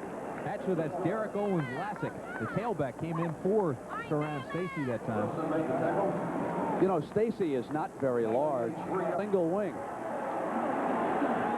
I bet he wishes he had Stacy over there in an orange jersey this afternoon. You're not. Doyle's extra point. And Alabama scores 2 touchdowns quickly in the 3rd quarter, taking advantage of a Tennessee fumble on a kickoff return. And Bama leads it 33-14. Stacy came in for that play. If I'm coming out of Oakland in that rescue operation to recover that one gentleman, and frequently in an earthquake you hear of stories like that. I can remember the child down in Mexico City that was found about a week later. So here with Tennessee trailing now 33-14, they have run Chuck Webb on the last couple of carries, 1 for 17 yards. They'll bring the fullback straight ahead on this 2nd down, leaving them with 3rd and short. For the day now, Chuck Webb with 100 yards on 15 carries. That time it was Roland Poles, number 42. There is Webb. So you missed 2 of his carries while you were away, leaving the Volunteers with a 3rd and 2. The ball is out at their own 48-yard line, and Greg Amsler checks into the Tennessee backfield. Nice fake by Kelly. Receivers are covered by Alabama. On the move, a throwback, dump off, incomplete. And a penalty flag is down here on the near side. We have had very few penalties in this game so far today. You're right about that. As a matter of fact, Tennessee leads the league in fewest penalty yards. They've only had 19 penalties coming into this game, and today they've only had 2. It's a 33-14 Alabama lead. Both teams unbeaten. Not a personal foul. Personal foul, roughing the passer. Defensive team, automatic first down. A blow to the face. It'll be a late hit out of bounds as Kelly is on the roll. This is the 2nd personal foul against Alabama here today. Actually, the defender had already committed himself, and he put his hands up in his face. It was almost like he was trying to stop his momentum as he was in the air. Nevertheless, 1st and 10 now for Tennessee. The ball is at the Bama 38-yard line. Trying to get something going. Here comes Webb. Beautiful cutback. And Webb busts to the Bama 23-yard line with John Mangum bringing him down after 15 yards. That was a great cutback, no question about it. Lee Osman over-pursued the play, so did McCants, number 86. Watch him now. He'll go to the left of the screen. You want to watch number 42. You want to watch number 86 in red. Here they come now. They overrun the play. McCants goes down. You see him up at the top of your screen laying down. He got a stinger in his shoulder. He's a little bit shaken up. I'd go right at him again. So Tennessee coming right back after surrendering back-to-back touchdowns. Now threatening themselves. Kelly on a pitch to Webb, strung out beautifully by the Bama defense that time. A well-defended play, running off the option, and Rodney Helton moving in to bring him down.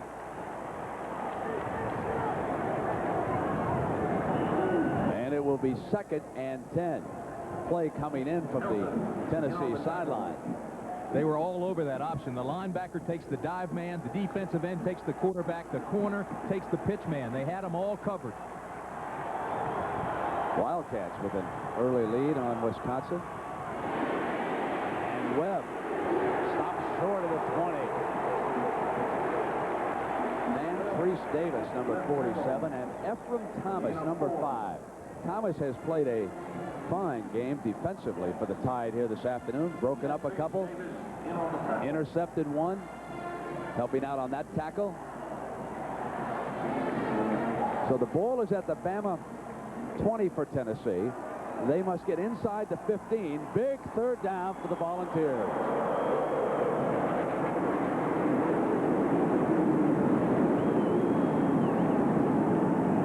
Kelly on that far side. Thomas had the coverage, and Tennessee keeps the drive alive, but there is a penalty marker down. Hold everything.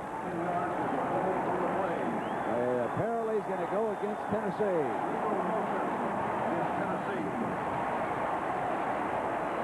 It is possible that when those two jets thundered overhead. Turned upfield before the ball was snapped, 5 yards, illegal motion, offensive team. It is very possible that they did not hear well, because it appeared to me like Kelly pulled away from the center quickly himself.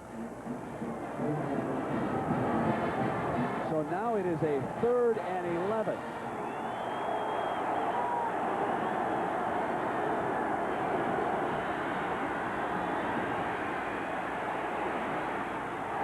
This time it is dropped by Ansel.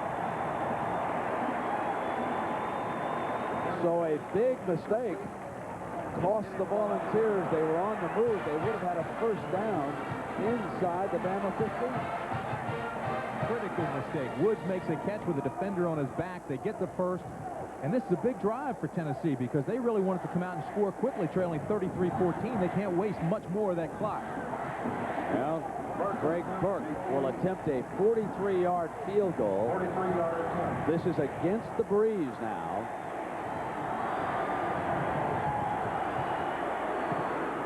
On its way, hit it strongly, and he's got it.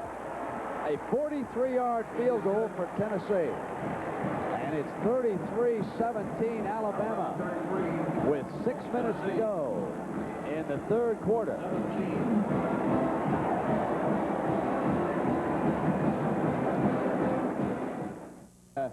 Tim, we've had a lot of fireworks in this showdown between Tennessee and Alabama. High-scoring game. It has, and there's still plenty of time left in this game, and I know you're not counting out the Volunteers. They're dangerous if they can just get that offensive passing game going a little bit better. Webb certainly has done his part running the football. And also they're going to get the wind at their back for the final quarter here in Birmingham. This one bounces away from Jelks after he touched it. He's got it, bobbling it, and it'll be down right there inside the 5-yard line.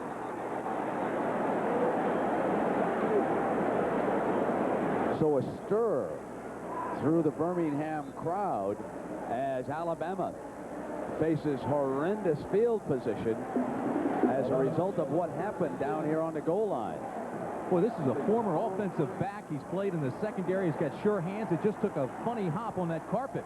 But then when he goes down, and now he's looking for the defenders. He's looking for the cover guys, and he can't pick it up. Finally, he has to just go down on it. Well, Alabama must be careful here. Hollingsworth has been very good at handling the ball, uses his fullback straight ahead to get him a little breathing room, and that is 5'11", 230-pound Martin Houston, one of the fullbacks in the Alabama scheme. Tennessee gets a big break on the kickoff like that. They cannot afford to let Alabama just play power football and bang it out of there. They've got to stand right now and stop them here and get good field position. Second down. Huge defensive series. Alabama's punting game has not been sparkling this year. Stacy could not find daylight, and now Tennessee's defense will see what they can do on 3rd down. Let's go to Craig Gumbel in New York. Big 3rd down. Hollingsworth on the roll, incomplete. It bounced. Wanted battle, and Alabama must punt. And Smith on his 2 punts today has an average of less than 30 yards. So this a moment that the Volunteers were waiting for. And you mentioned he's had 2 blocks. They worked overtime every day, an extra half hour to get him punting this week in practice. I talked to him yesterday. He says he feels comfortable, but he's still not getting the distance. So far, Tennessee has set returns, as they do again here. So they're going to have field position on this. Woods. Fumble.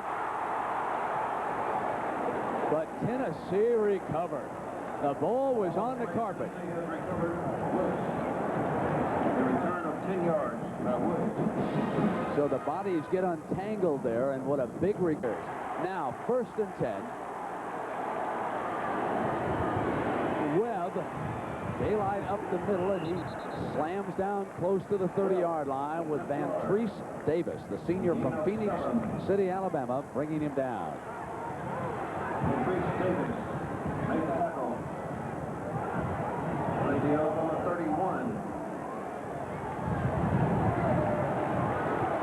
Webb, who has been coming on stronger and stronger as the game progressed.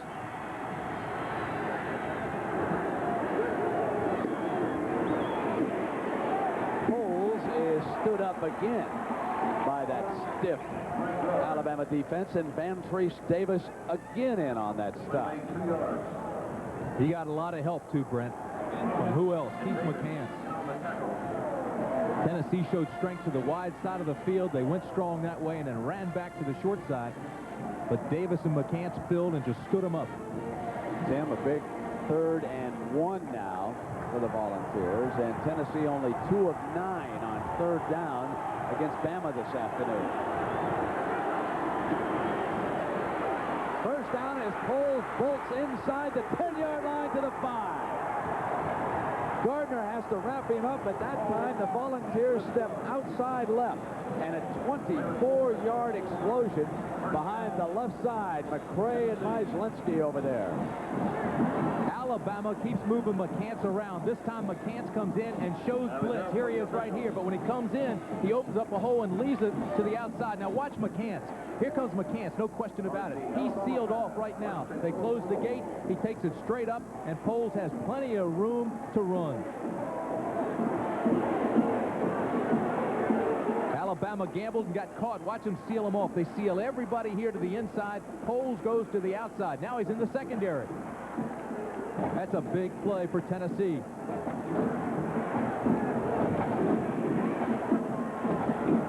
Poles, 6 foot, 251 pounds, and runs a 4.540. I tell you, that's a load. You don't want to let a guy like that get up ahead of steam. You don't want to tackle him anyway.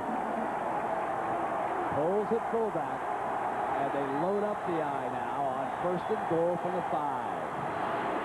This is Webb. Can't get to the corner. John Mangum, number 29, up quickly to make the play defensively.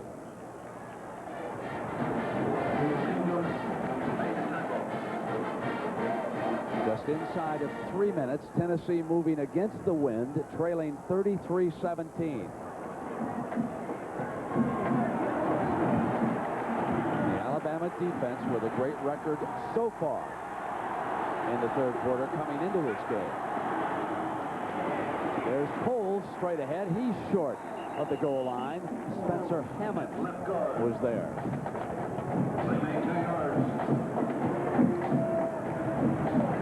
Remember, Tennessee has had a lot of success on the outside, on the corners. You'd want to get Kelly out on the corner where he can either run or pass. Put some pressure out there on McCants. Put some pressure on those corners.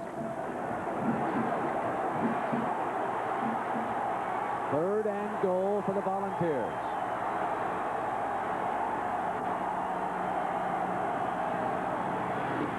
Webb is short.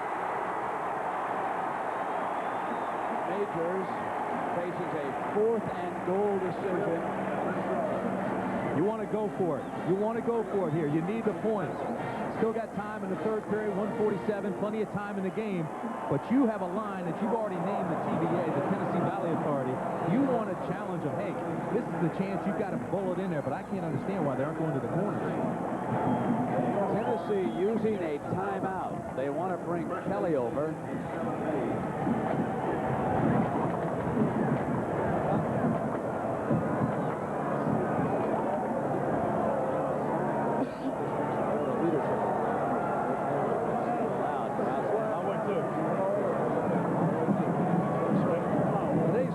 Winners are John Mangum from Alabama. He's a corporate finance and investment banking major from McGee. Field goal would leave them 13 points out with the 4th period to play. A touchdown puts them in much better position. This is going to be a tough yard for Tennessee. If they don't get it, it'll be catastrophic mentally.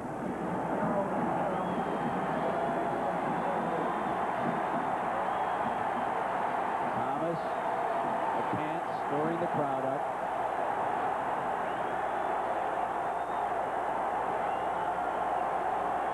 They load it. Webb was close. Touchdown, Tennessee. He just barely broke the plane of that goal line against Curry's defense.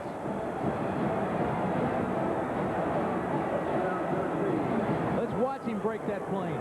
He's coming right at you here. Here's Osmond. Forces it back inside. He gets hit at the goal line. He's in. Absolutely. His shoulders, the ball, everything crossed that plane. No question about it. Best part of that's the official right on top of it, making the call.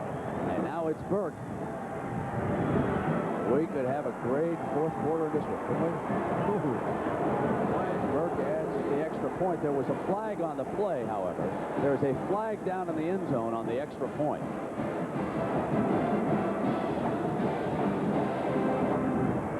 Oh, you go back. Legal participation on the extra point try on the defensive team. 12 men on the field. Hold it a minute. All right. Jimmy Harper says hold it. That's what we'll do. Curry's special teams have broken down a bit here today. I'm going to be very concerned about this. He's had an extra point blocked. Now he's had we got illegal participation on the defensive team on the kick. We have 15-yard penalty on the kickoff. Oh, wow. The extra point is good. That's big, too, Brent, because Tennessee has had Alabama backed up. The Volunteers have had good field position, and once again, they get a 15-yard advantage. And we go back again to that blocked extra point early in this game. Instead of a 10-point lead right now, it's a 9. So you're set up for a touchdown and a field goal to beat you in the final quarter. Had a great visit with Bill Curry up on campus at Tuscaloosa this week, and he said his main concern coming into this game, special teams. They've had a couple of punts blocked. The special teams haven't really played up to par. That was his concern. Now, Tennessee will attempt to bury Alabama and then hold defensively and force Bama to punt. Alabama's punting game, one of the weakest parts of their overall game this season. How about an onside kick? Would you gamble? No, because you'd give them too good a field position if you'd fail. So he chips it up short. And it is, Stacy is down at the 17-yard line. And Sean Walker out of College Park, Georgia, bringing him down after a 3-yard return. Your question now about Sirhan Stacy is his durability. With Hill out with the injured ribs, he's had to carry the entire load as Tennessee marched 38 yards in 7 plays following that punt in 3 minutes. And it's a 33-24 game late in the third. He's all alone there at setback. It's up to him. And nothing doing that time. That's Walker again. Those two meeting regularly. That's what brought him down on the kickoff. Now what Curry has to avoid is getting too conservative and sitting on this 9-point lead. Arkansas holding off the horns there. West Virginia's going to win again today. And Baylor still shutting out the Aggies. 2nd down and 10. Hollingsworth off the play fake. Far side, Wembley. Hey, what a punch of a catch that was.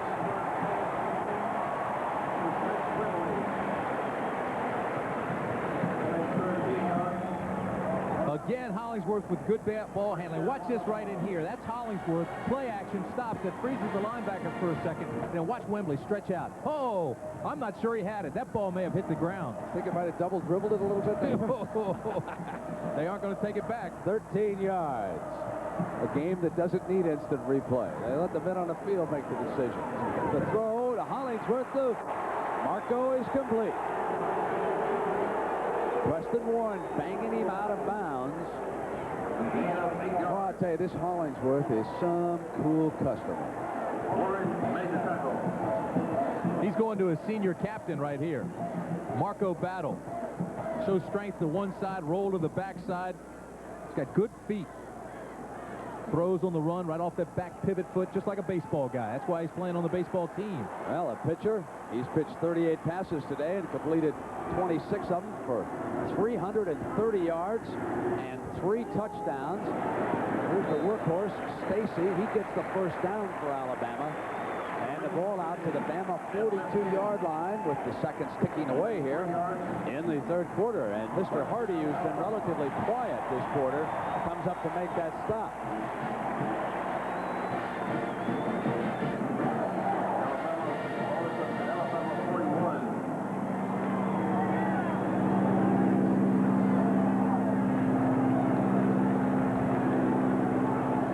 Majors, hoping that the Volunteers can hold. High snap out of the shotgun.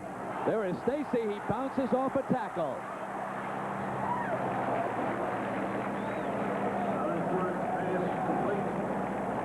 Sort of bumper pulled his way out to about the 46-yard line. And that'll do it. The end of the third quarter. It's Bama 33, the Volunteers 24. And we'll return after this message and a word from your local station.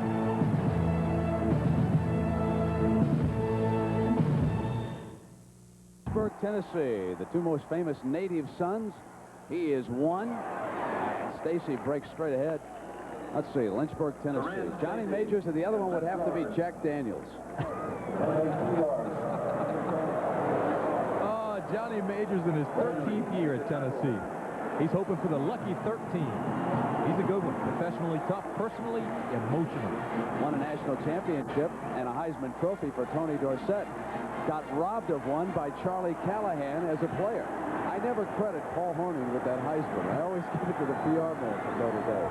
All right, third down now for Bama. To start the final quarter, what is here so far, incomplete on the swing pass to the far side. Kelly Days delivering the pop over there, and Bama is forced to punt. Now remember, it's only a 9-point lead. Alabama has struggled here with its punting game.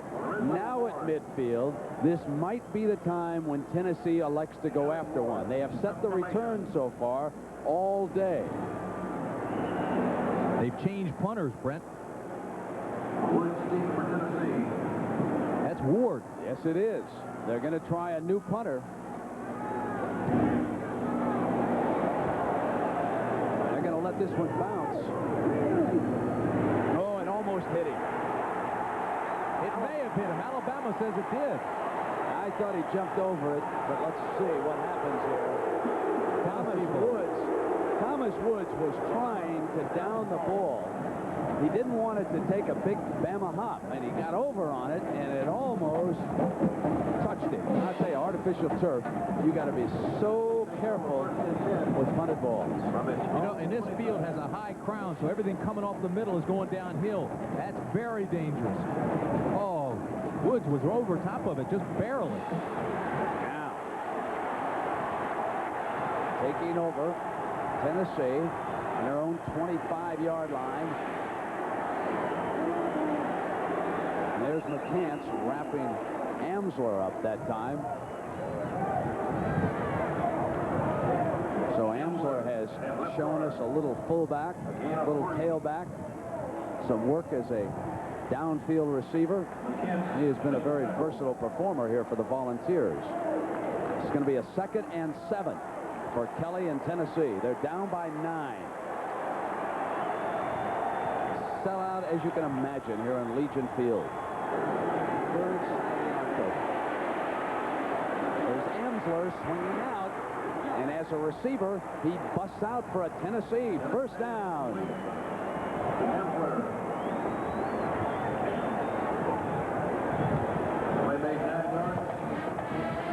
The breeze is at Tennessee's back. Johnny Majors and the Volunteers getting it for the final 15 minutes. And that could well turn out to be the difference if they can rally here.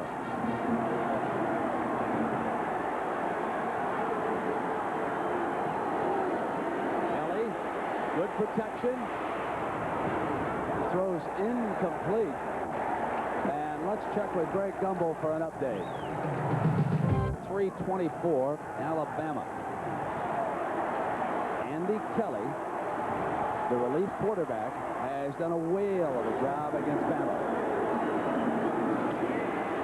Running the option, and he pitches it out, and Spencer Hammond has it covered defensively for Bama as Webb, the ball carrier.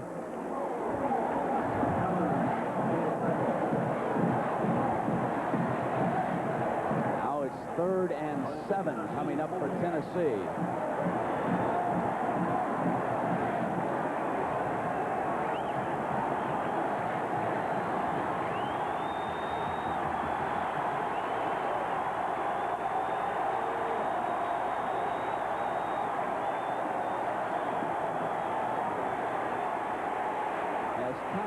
Receivers are covered on the near side, goes far side, incomplete.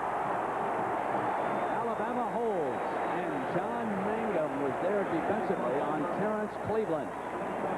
The best defender on that play was the side judge. The official got in the way, blocked the view of the receiver.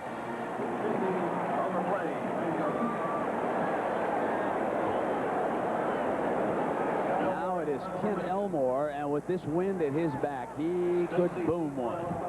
He had an 81-yard punt against Vanderbilt.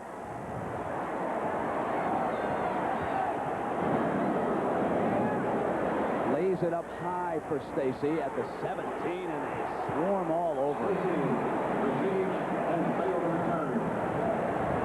Could have saved himself a hit with a fair catch. He let Hardy have a free shot on him. You know what Elmore says?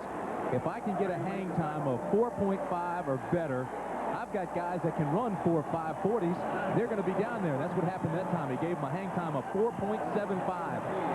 Alabama looking for a ball-controlled drive. Tennessee desperately needing a big play from one of their defensive players. And Hollingsworth on first down throwing. Incomplete. It'll be 2nd and 10. Well, they've lived by the first down pass all game long, and apparently they're not going to stop here. It's been a balanced attack, though. At halftime, it was almost even, pass versus run. They've been that way all year. It's a very balanced attack.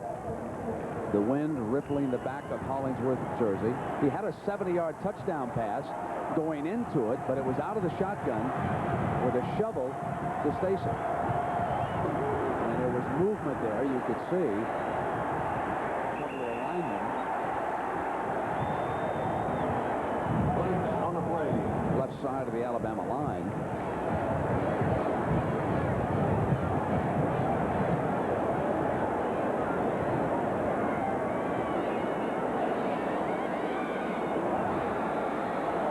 Illegal procedure, illegal snap on offensive play. And you know why the crowd doesn't like that? Because they thought it was Tennessee that jumped. They did, but there's no contact made. They are allowed to get back. Then Schultz came out, fired out of his center position. He made contact. He's offsides. Good call. Watch the Tennessee guys. He'll jump, get a little ante in there. See? Oh, now here comes Schultz firing out of the center. Ball back to the 12 and from the shotgun. Hollingsworth drops it over the middle to Stacy. Or he shakes that first tackler time after time. Down at the 19-yard line, well short of a first down. This is going to be 3rd and long. And oh, how the Alabama coaching staff would dearly love to have about 10 more yards here before they're forced to punt. You know, a lot of folks, Brent, might be saying, hey, where'd this guy Saran Stacy come from? He's a junior. I've never heard of him in Alabama. He's a transfer from Coffeyville Junior College in Kansas.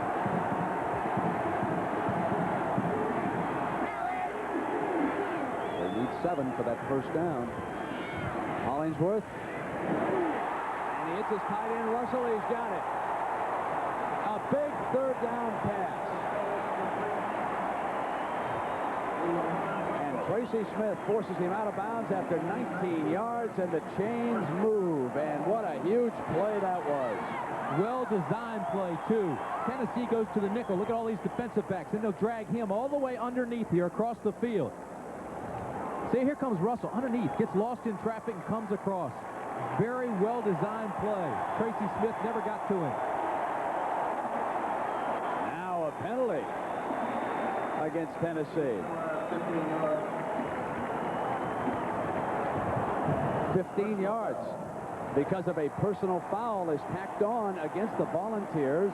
Bull moves to the Tennessee 46. What a costly 15-yarder that is. Houston up the middle. Now let's go back to a special report from CBS News on the earthquake victim who's been found. News finally from the San Francisco Bay Area. Alabama keeping the ball. They now have a 2nd and 4 inside the Tennessee 30-yard line. Again, this is 2nd down and 4 yards to go. And here is Sirhan Stacy, and he has been sensational here today. First down for Alabama. They lead Tennessee 33-24. 10 minutes left in the 4th quarter. And Bama digs itself out of a deep hole and continues to march down the field. And And this, of course, could be the drive that finally puts the Volunteers away. Stacy has carried 25 times for 91 yards, and he also has another 152 yards receiving. 250-yard day coming up for Mr. Stacy. This time it's the fullback, Houston, banging inside the 15-yard line into the arms of Ernest Fields. Brent, not only is this drive effective as far as gaining ground and putting themselves in scoring position, but they've eaten up over 3 minutes of the clock here in the fourth period, and that is crucial.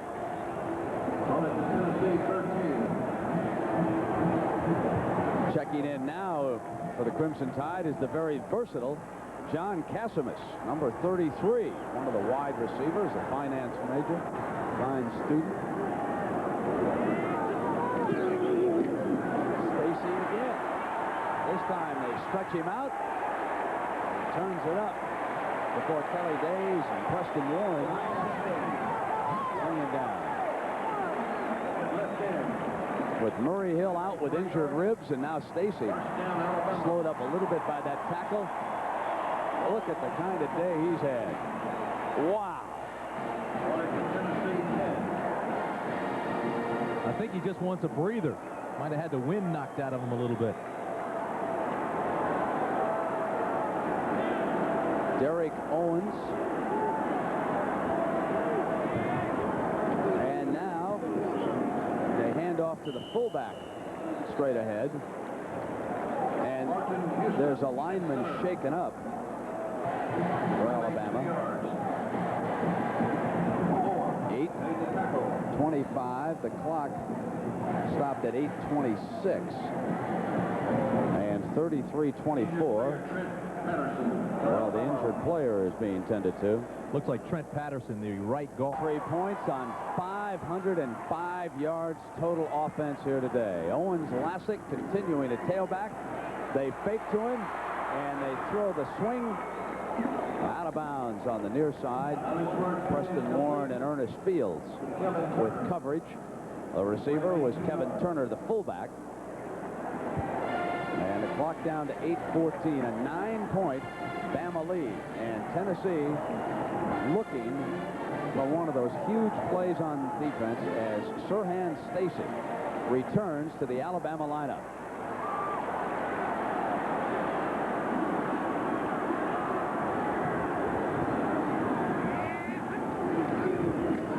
Right away gets the carry up the middle, and on second effort, bust free for the touchdown. An Alabama team that is about to jump up in the ratings this week. 40 points against Tennessee here this afternoon.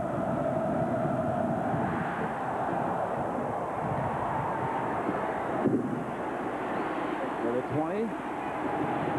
And Pickens is down at the 28-yard line. Greg, I'd be shocked if the Fighting Irish and the Trojans got into it in that tunnel leading up to the locker rooms. Visitors' locker room. On first down, Kelly is smothered as he throws it back, and it's intercepted.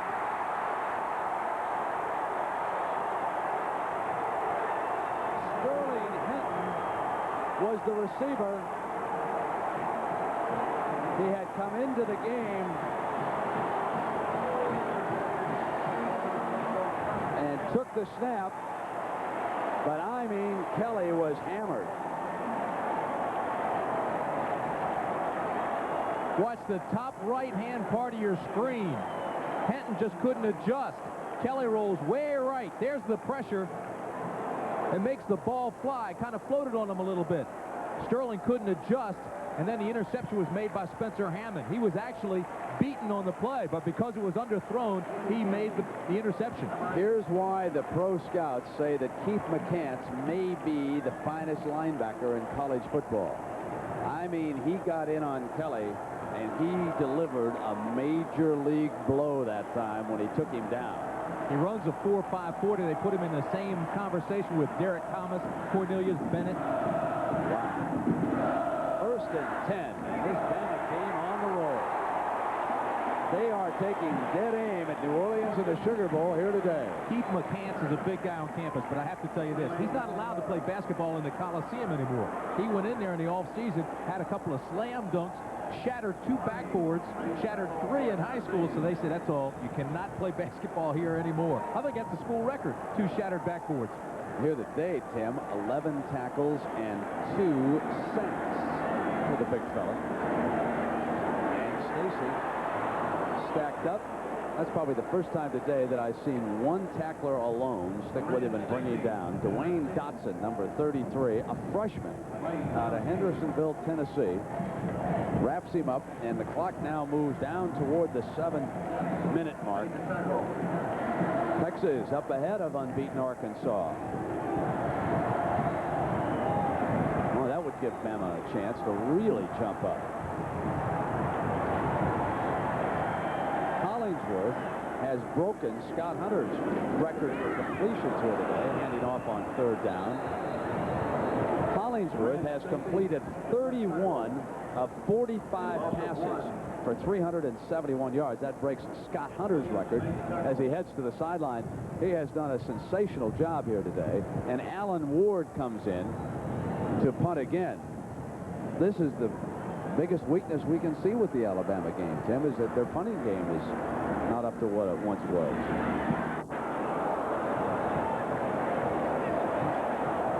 We'll let this one roll down. Tennessee running out of time on the short end of a 40-24 score right now. That punt, just a 21-yarder. Oh, it was a Roll Tide day here in Birmingham.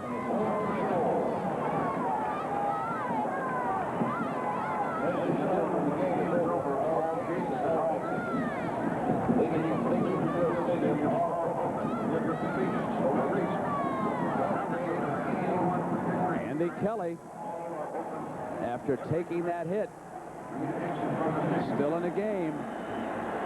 He's out of Dayton, Tennessee. He's a fine punter, too. And he's showing some fine ability here today. That one knocked away by McCants. And, you know, we've been seeing those special reports from Leslie Stahl, and for the second time in less than a month, we've seen the devastation and loss brought about by a natural disaster. And here this afternoon, they made the appeal for all fans who wanted to make donations, which would go out to the earthquake victims and also to those who were victimized by a couple of terrible hurricanes, Hugo and Jerry, and some floods up in Kentucky, that they contact their appropriate agency by reaching your newspaper in your area. And certainly we urge everybody to make contributions because we've been hit with a couple of major disasters here in the last few weeks. Coverage of that completed pass by Terrence Cleveland.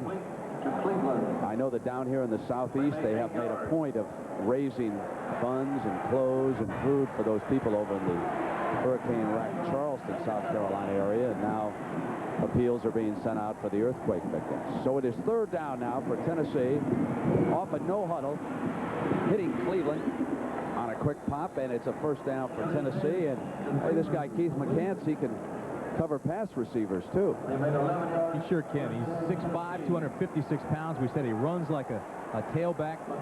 You know, when he first got here at Alabama, the coaches said they had trouble harnessing his ability because he was undisciplined, running from sideline to sideline. But once he got some discipline and started to read defenses, boy, he's a superstar. Great completion that time. Terrific concentration on the part of Mark Adams. A couple of defenders there, including Thomas. And a 19-yard gain, but there's a personal foul call against Alabama. They're going to tack on some yardage on this one. Tennessee with 5:13 to go. And a quick touchdown would still leave them 9 points back, although certainly Johnny, if he hits here, will go for 2. It is certainly, this game Personal foul on the defensive team, decline, be 1st down White. I just point out that because of the 2-point conversion in college football, this baby is not over. 2 touchdowns and 2 2-point conversions, and you've got a tie. But you have to qualify it and say Tennessee needs that quick explosion. They sure do. If Kelly can somehow get one quickly against the Tide. And the umpire said that I believe timeout had been called by Alabama. Is that what I'm seeing down there right now? He's going to go over and check with his umpire right now. That looked like a practice drill, one-on-one. Everybody stopped and they just watched Hamsler. Timeout called by the red team. Yeah, that's exactly what it was. The umpire had called timeout, but didn't stop the snap. So Bama uses one of its timeouts. 14. So we've still got 5 minutes and 10 seconds of football to go here, and we'll be right back. The boys from up Knoxville way. That's a blue tick hound. And before the game began, his handler said, I got to go outside and find some real grass for Smokey. Here's Kelly. Back looking for a receiver under pressure and wisely getting rid of it and not risking an interception or taking a sack. That is a great play. Willie Wyatt came through, and rather than just take the sack and lose yardage, he just wasted it down and threw it away. That's a tremendous play by Kelly. We haven't called his name much, but watch 98. That's Willie Wyatt. Outstanding all-SEC middle guard. Here he comes now. He comes through. Kelly sees him, has his wits about him, and dumps it off rather than take the sack. That's a great play by Andy Kelly. 2nd and 10. Tennessee with the ball at the Alabama 38-yard line. Kelly over the middle, complete. Hamsler battles his way to the 30. Keith McCants there defensively. And this is going to leave Tennessee with a 3rd and short for a first down. They'll go without the huddle. They need 2 yards here on 3rd down. Obviously, they'll go on 4th if they don't get it. Woods looking in, trying to hear the play being called by Kelly. They get the first down and then some. Inside the 25-yard line, and Keith McCants, now roaming all over the field, brings him down. But Kelly looking at the audible was to see where McCants was. He watched where McCants was lining up. They had Von Reeves, another tight end on the wing. They moved him up as an extra blocker to work on McCants, and that's when they ran the play and popped it. Now it is a 1st and 10 for Tennessee. 4:16 on the clock. Kelly for Hamsler off his hands, incomplete. Greg Hamsler, who has been very efficient as a pass receiver in this game, had that one thrown perhaps a little bit high to him. And Georgia, the Dogs lost a tough one to Tennessee in their last outing a couple of weeks ago. That was Tennessee's last outing. They had a week off prior to the Alabama game. Kelly now, since coming off the bench, is 12 of 25 for 180 yards and 1 touchdown. 4:12 remaining in the game. 2nd down and 10. Tennessee looking for that quick scoring strike.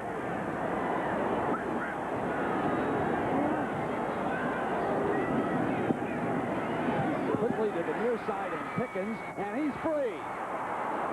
Inside the 5-yard line before Thomas, who had tripped him up, gets credited with that tackle, and now it is a 1st and goal at 4:06 on a 21-yard gain. And Majors is already talking about one thing. They're going to go without a huddle here. Majors is talking about one thing. He needs to go for the 2 if they get it. They've got to quickly set that play. Big touchdown, Tennessee. Carl Pickens, and now a very important 2-point conversion for Majors and the Volunteers. Boy, Pickens may have gotten away with a push there.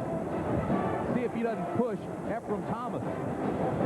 Here it is, just a timing pattern. They run the fade. Now here's Pickens, push Thomas, now comes back inside of him to make the touchdown. Doesn't matter, no flags.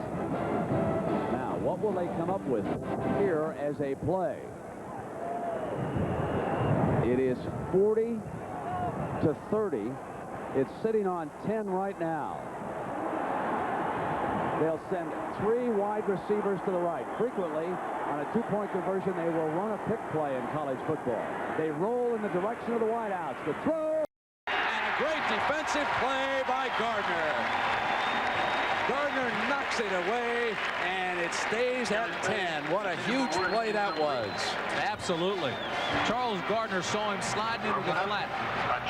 If you watched the formation when they came out, they went straight to 3 receivers to the right side. They were trying to flood the zone on that side. There's the pass, and Gardner is right with Woods from the time the ball was snapped and knocked it down. Big play for Alabama.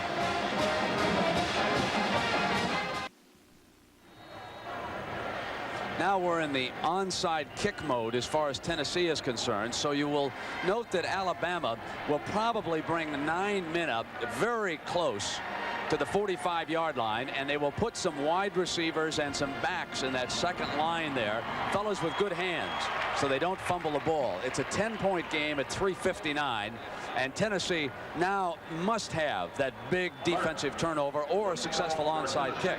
But the key there is Alabama's +3 in a turnover ratio. They get it more than they give it. They don't turn it over often. Bunching together now. Ball has to travel 10 yards. Free ball.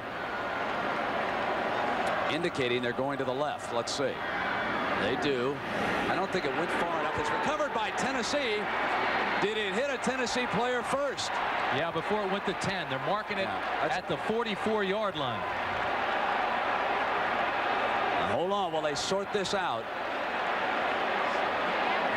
Lee Wood got down on the ball. It's not a statue, folks. That's a live shot. Young man, David Bennett. And it hit the Tennessee player, I believe. Let's see if they sort this out.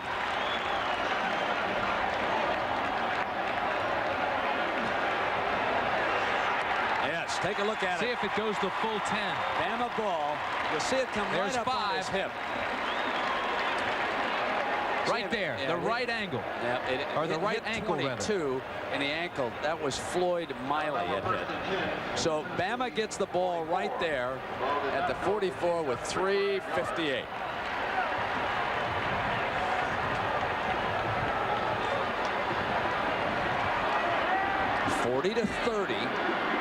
Only thing that can save Tennessee now is a big Alabama turnover. And Stacy battles for 4 inside the 40.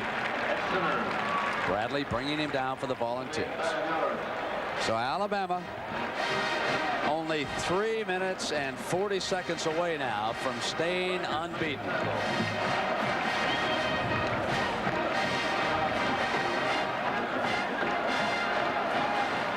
70 points scored, and when you look at the scores recently in this great rivalry, high-scoring games.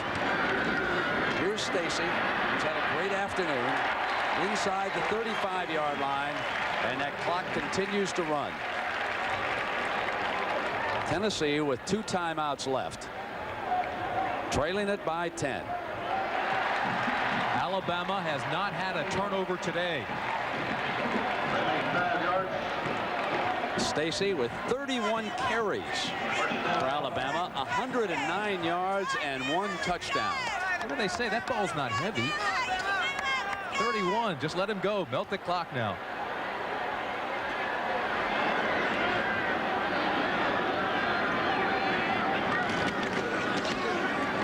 Fullback Houston straight ahead. Darryl Hardy credited with the stop defensively. Clock running toward the 2:30 mark on Johnny Majors. Tennessee will take a timeout here. Tennessee's got to start tackling the ball. They have to just take in chances. When you tackle the ball, obviously, you give up the wraparound, and the guy could break something big on you. But at this point, you've got to get that ball back.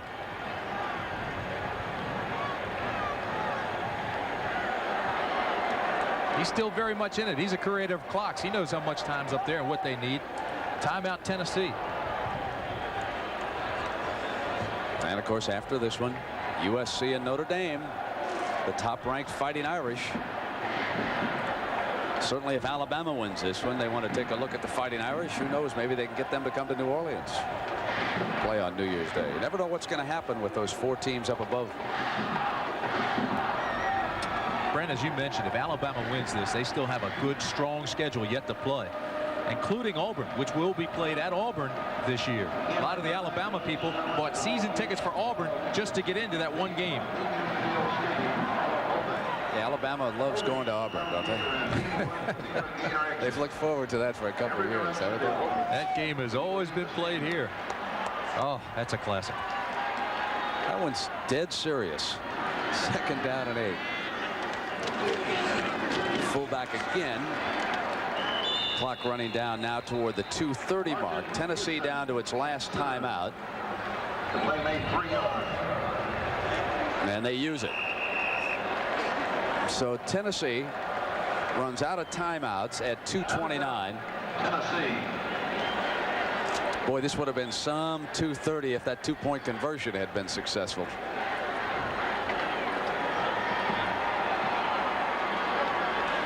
Now Alabama hoping to get a first down here. Great win for Bill Curry. Anybody who has followed college football, certainly Alabama, knows the pressure he's been under down here. Well, he sure has. And then Woody Ingram, the new athletic director, is here, keeping a close eye on things, trying to get everybody positive down here in the state of Alabama. It hasn't been positive over the last couple of years.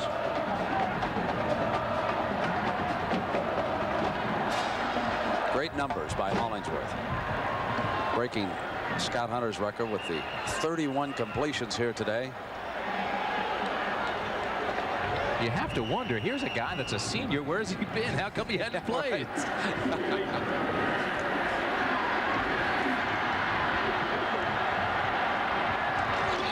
Shotgun.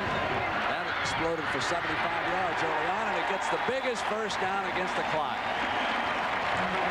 That'll keep it running, and Tennessee can't stop it. They'll move the chains, and it'll stop momentarily. And then Bama can start it back up and run it out.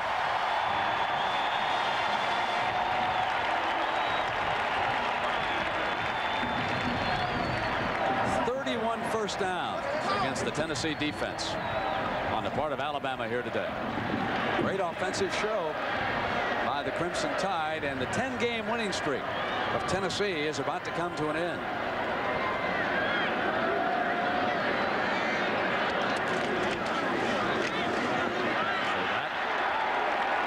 And Houston battles his way, and the clock continuing to run down. Ironically, that 10-game winning streak, the last loss was against Alabama, October 15th, just over 1 year ago, and they come back and the Tide takes them again. Texas with a 10-point lead, so two unbeatens could fall today, Tennessee and Arkansas. And you'll find out about Notre Dame next. Emmitt Smith, big touchdown today for Florida, and A&M being shut out. South Carolina leading easily, and here it's Bama up by 10. They came into this game favored by 4. He's been their workhorse. Sirhan Stacy. Well, they certainly did not miss Bobby Humphrey here this afternoon, did they? He went into the NFL signing with Denver. He's played extremely well for the Broncos so far this year. And here's the young man that Alabama got out of JC. He's from Alabama, grew up in the state. And he got his chance today because of the injury suffered by Murray Hill. Hill was taken out in the first half because of a rib injury. He went to a hospital for x-rays.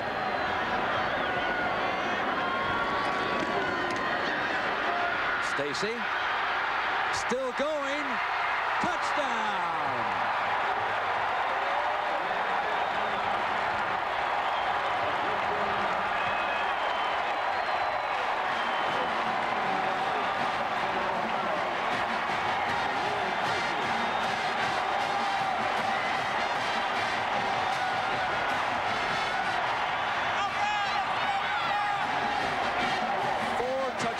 For Sirhan Stacy, 2 rushing and 2 on pass receptions. That's his second 4-touchdown performance of the season, and it's a big happy birthday to head coach Bill Curry, 47 years old today, and up on that scoreboard there's a big 47 points.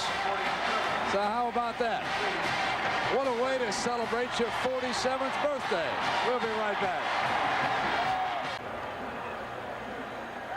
Tennessee had not yielded a single touchdown rushing this season, and today Alabama stings them for 3 on the ground. 4 by Stacy, as you mentioned. He now has 11 for the year and leads the Southeast Conference. This may be the most impressive win yet of Bill Curry's coaching career. He has not yet lost a game to Tennessee, and of course the big obstacle he faces in the state I don't believe he's beaten Pat Dye in Auburn yet, has he? No, and it even gets worse. Usually that game's in Birmingham, but as we mentioned, it goes up there. Don't be so depressed. No, I think it's just a challenge. I don't mean to be pessimistic. They're going to play it. And the Volunteers, they'll come back next week. Let's see, they got to go to Baton Rouge. Isn't that what I saw on their schedule? You've got it. Boy, he's been struggling down there, Mike Archer. Well, their loyal fans will regroup. They'll get over this along about Tuesday afternoon and start thinking about the Tigers. I'm going to tell you something. Alabama can't look at Auburn yet. They've got to go up to Happy Valley next week. Hey, play Joe Penn Paterno. State. That's our guy Joe Paterno up there, huh? Yeah, nice to see Blair Thomas is playing again. Sure was nice being down here with you, Tim. I'll talk to you tomorrow when you're in Kansas City. It's been fun, Brent. We've got to do it again sometime. You can't beat the Southeastern Conference football on a Saturday afternoon, let me tell you. They can play it. Nice show by this young man right here, Kelly. I enjoyed watching him today. And he fires another. I want to tell you something about Pickens. Thomas Woods was that receiver. But they've got another receiver on this team, Pickens, who's going to be some standout. You know, that's a school that has turned how many this decade into the NFL out of Tennessee? 5 first picks just in the 80s. Wow. Alabama on the 3rd Saturday in October comes away with a victory as Gardner intercepts in the end zone.